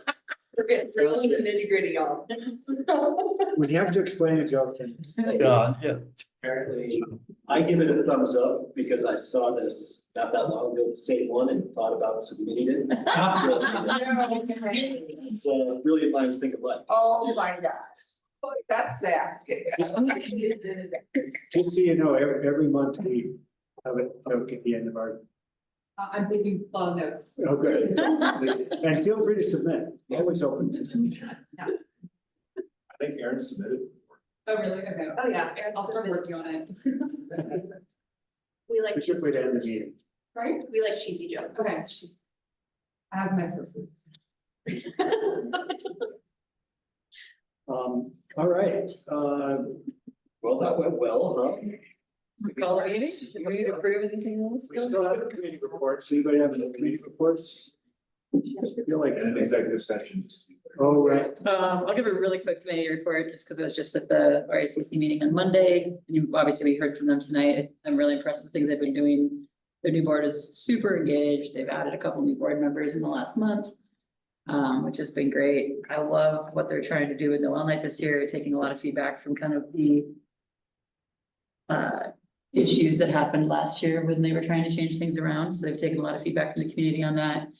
They're already working on figuring out what they need to do to get the seat up, because that's, 8 weeks to close the highway for Noel Night for the parade. They're talking about maybe trying to do like a Polar Express at the Railroad Museum to like really get people engaged and people who haven't visited the Railroad Museum yet, maybe going over there and doing a quick little like solar Polar Express ride instead of, it's $250 a person, whatever, to do the Durango train, and trying to get people to see different parts of our community, which is cool. John's on the board. He offered to do his tree services to do like a tree lighting. They're gonna do like an official tree lighting that night, maybe get Christmas carolers from a local church. So we're really working and trying to get different pieces of the community together to make Noel Night pretty cool. So I'm excited about that. So early, that's great. Yeah, and it's just, they're starting earlier this year because last year kind of started doing it. So I'm impressed with what they've been doing. Great, yeah, it seems like they're stepping up. Yep. Anybody else have a committee report? The SAB did not meet this month. And the Parks Trails and Open Spaces. I feel like I had something I wanted to add, but it's on plan.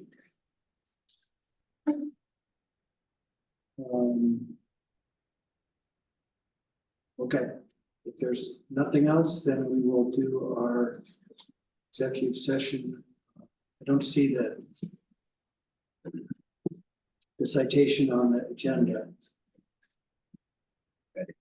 Would you like a proposed motion? Yes, please. We could get an executive session pursuant to 24-6-4024B for the purpose of receiving legal advice regarding the town's water rights and facilities. So moved. Second. Motion made by Russ, seconded by Terry. Roll call vote, please. Officers Grambling, Aye. Kroger, Bacon, Skylar, Aye. Scoville. Mayor Pro Tem Meyer. Aye. I was told to ask you all about anything, I assume, Doing what? voting. No, there should not be an action item. Supposed to. Great. Thank you. Thanks for being here. Welcome aboard. Thank you. Thank you so much. Thanks for being well done. Big meeting, come to your first time. No, they're not usually this scary. No, it wasn't, it was. I think I was scared. we were scared. It may not have come off. Come on. Scared is a little strong. Not scared. Certainly. Thank you later. Well, there's not. Try to say it. Anxious? Yes. Scared.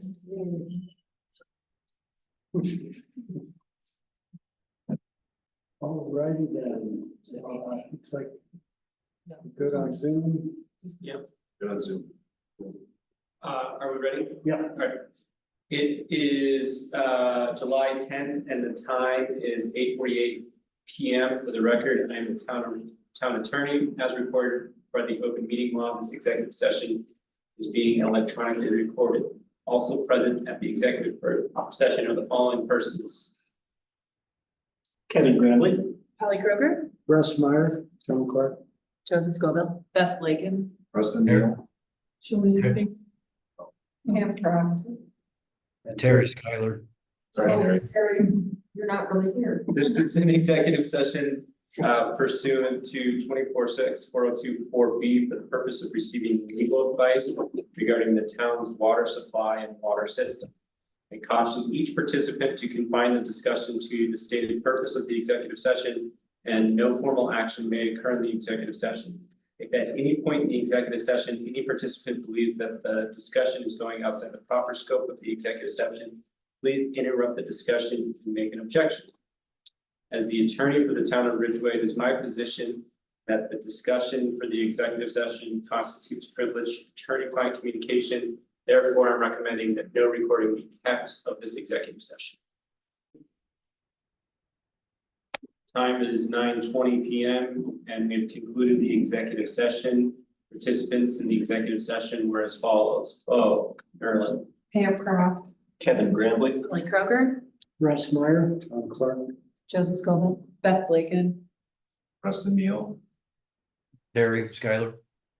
We'll get this figured out, Joanne Fagan. If any person believes that we went outside the proper scope of the executive session, please make an objection on the record. Hearing none, turn it back over to the mayor. Okay. Thank you both. Thanks, everybody. Unless there's any other business, I'll declare us adjourned. We'll see you, Terry. Yeah, good night, everyone. Feel better. Feel better. Thank you.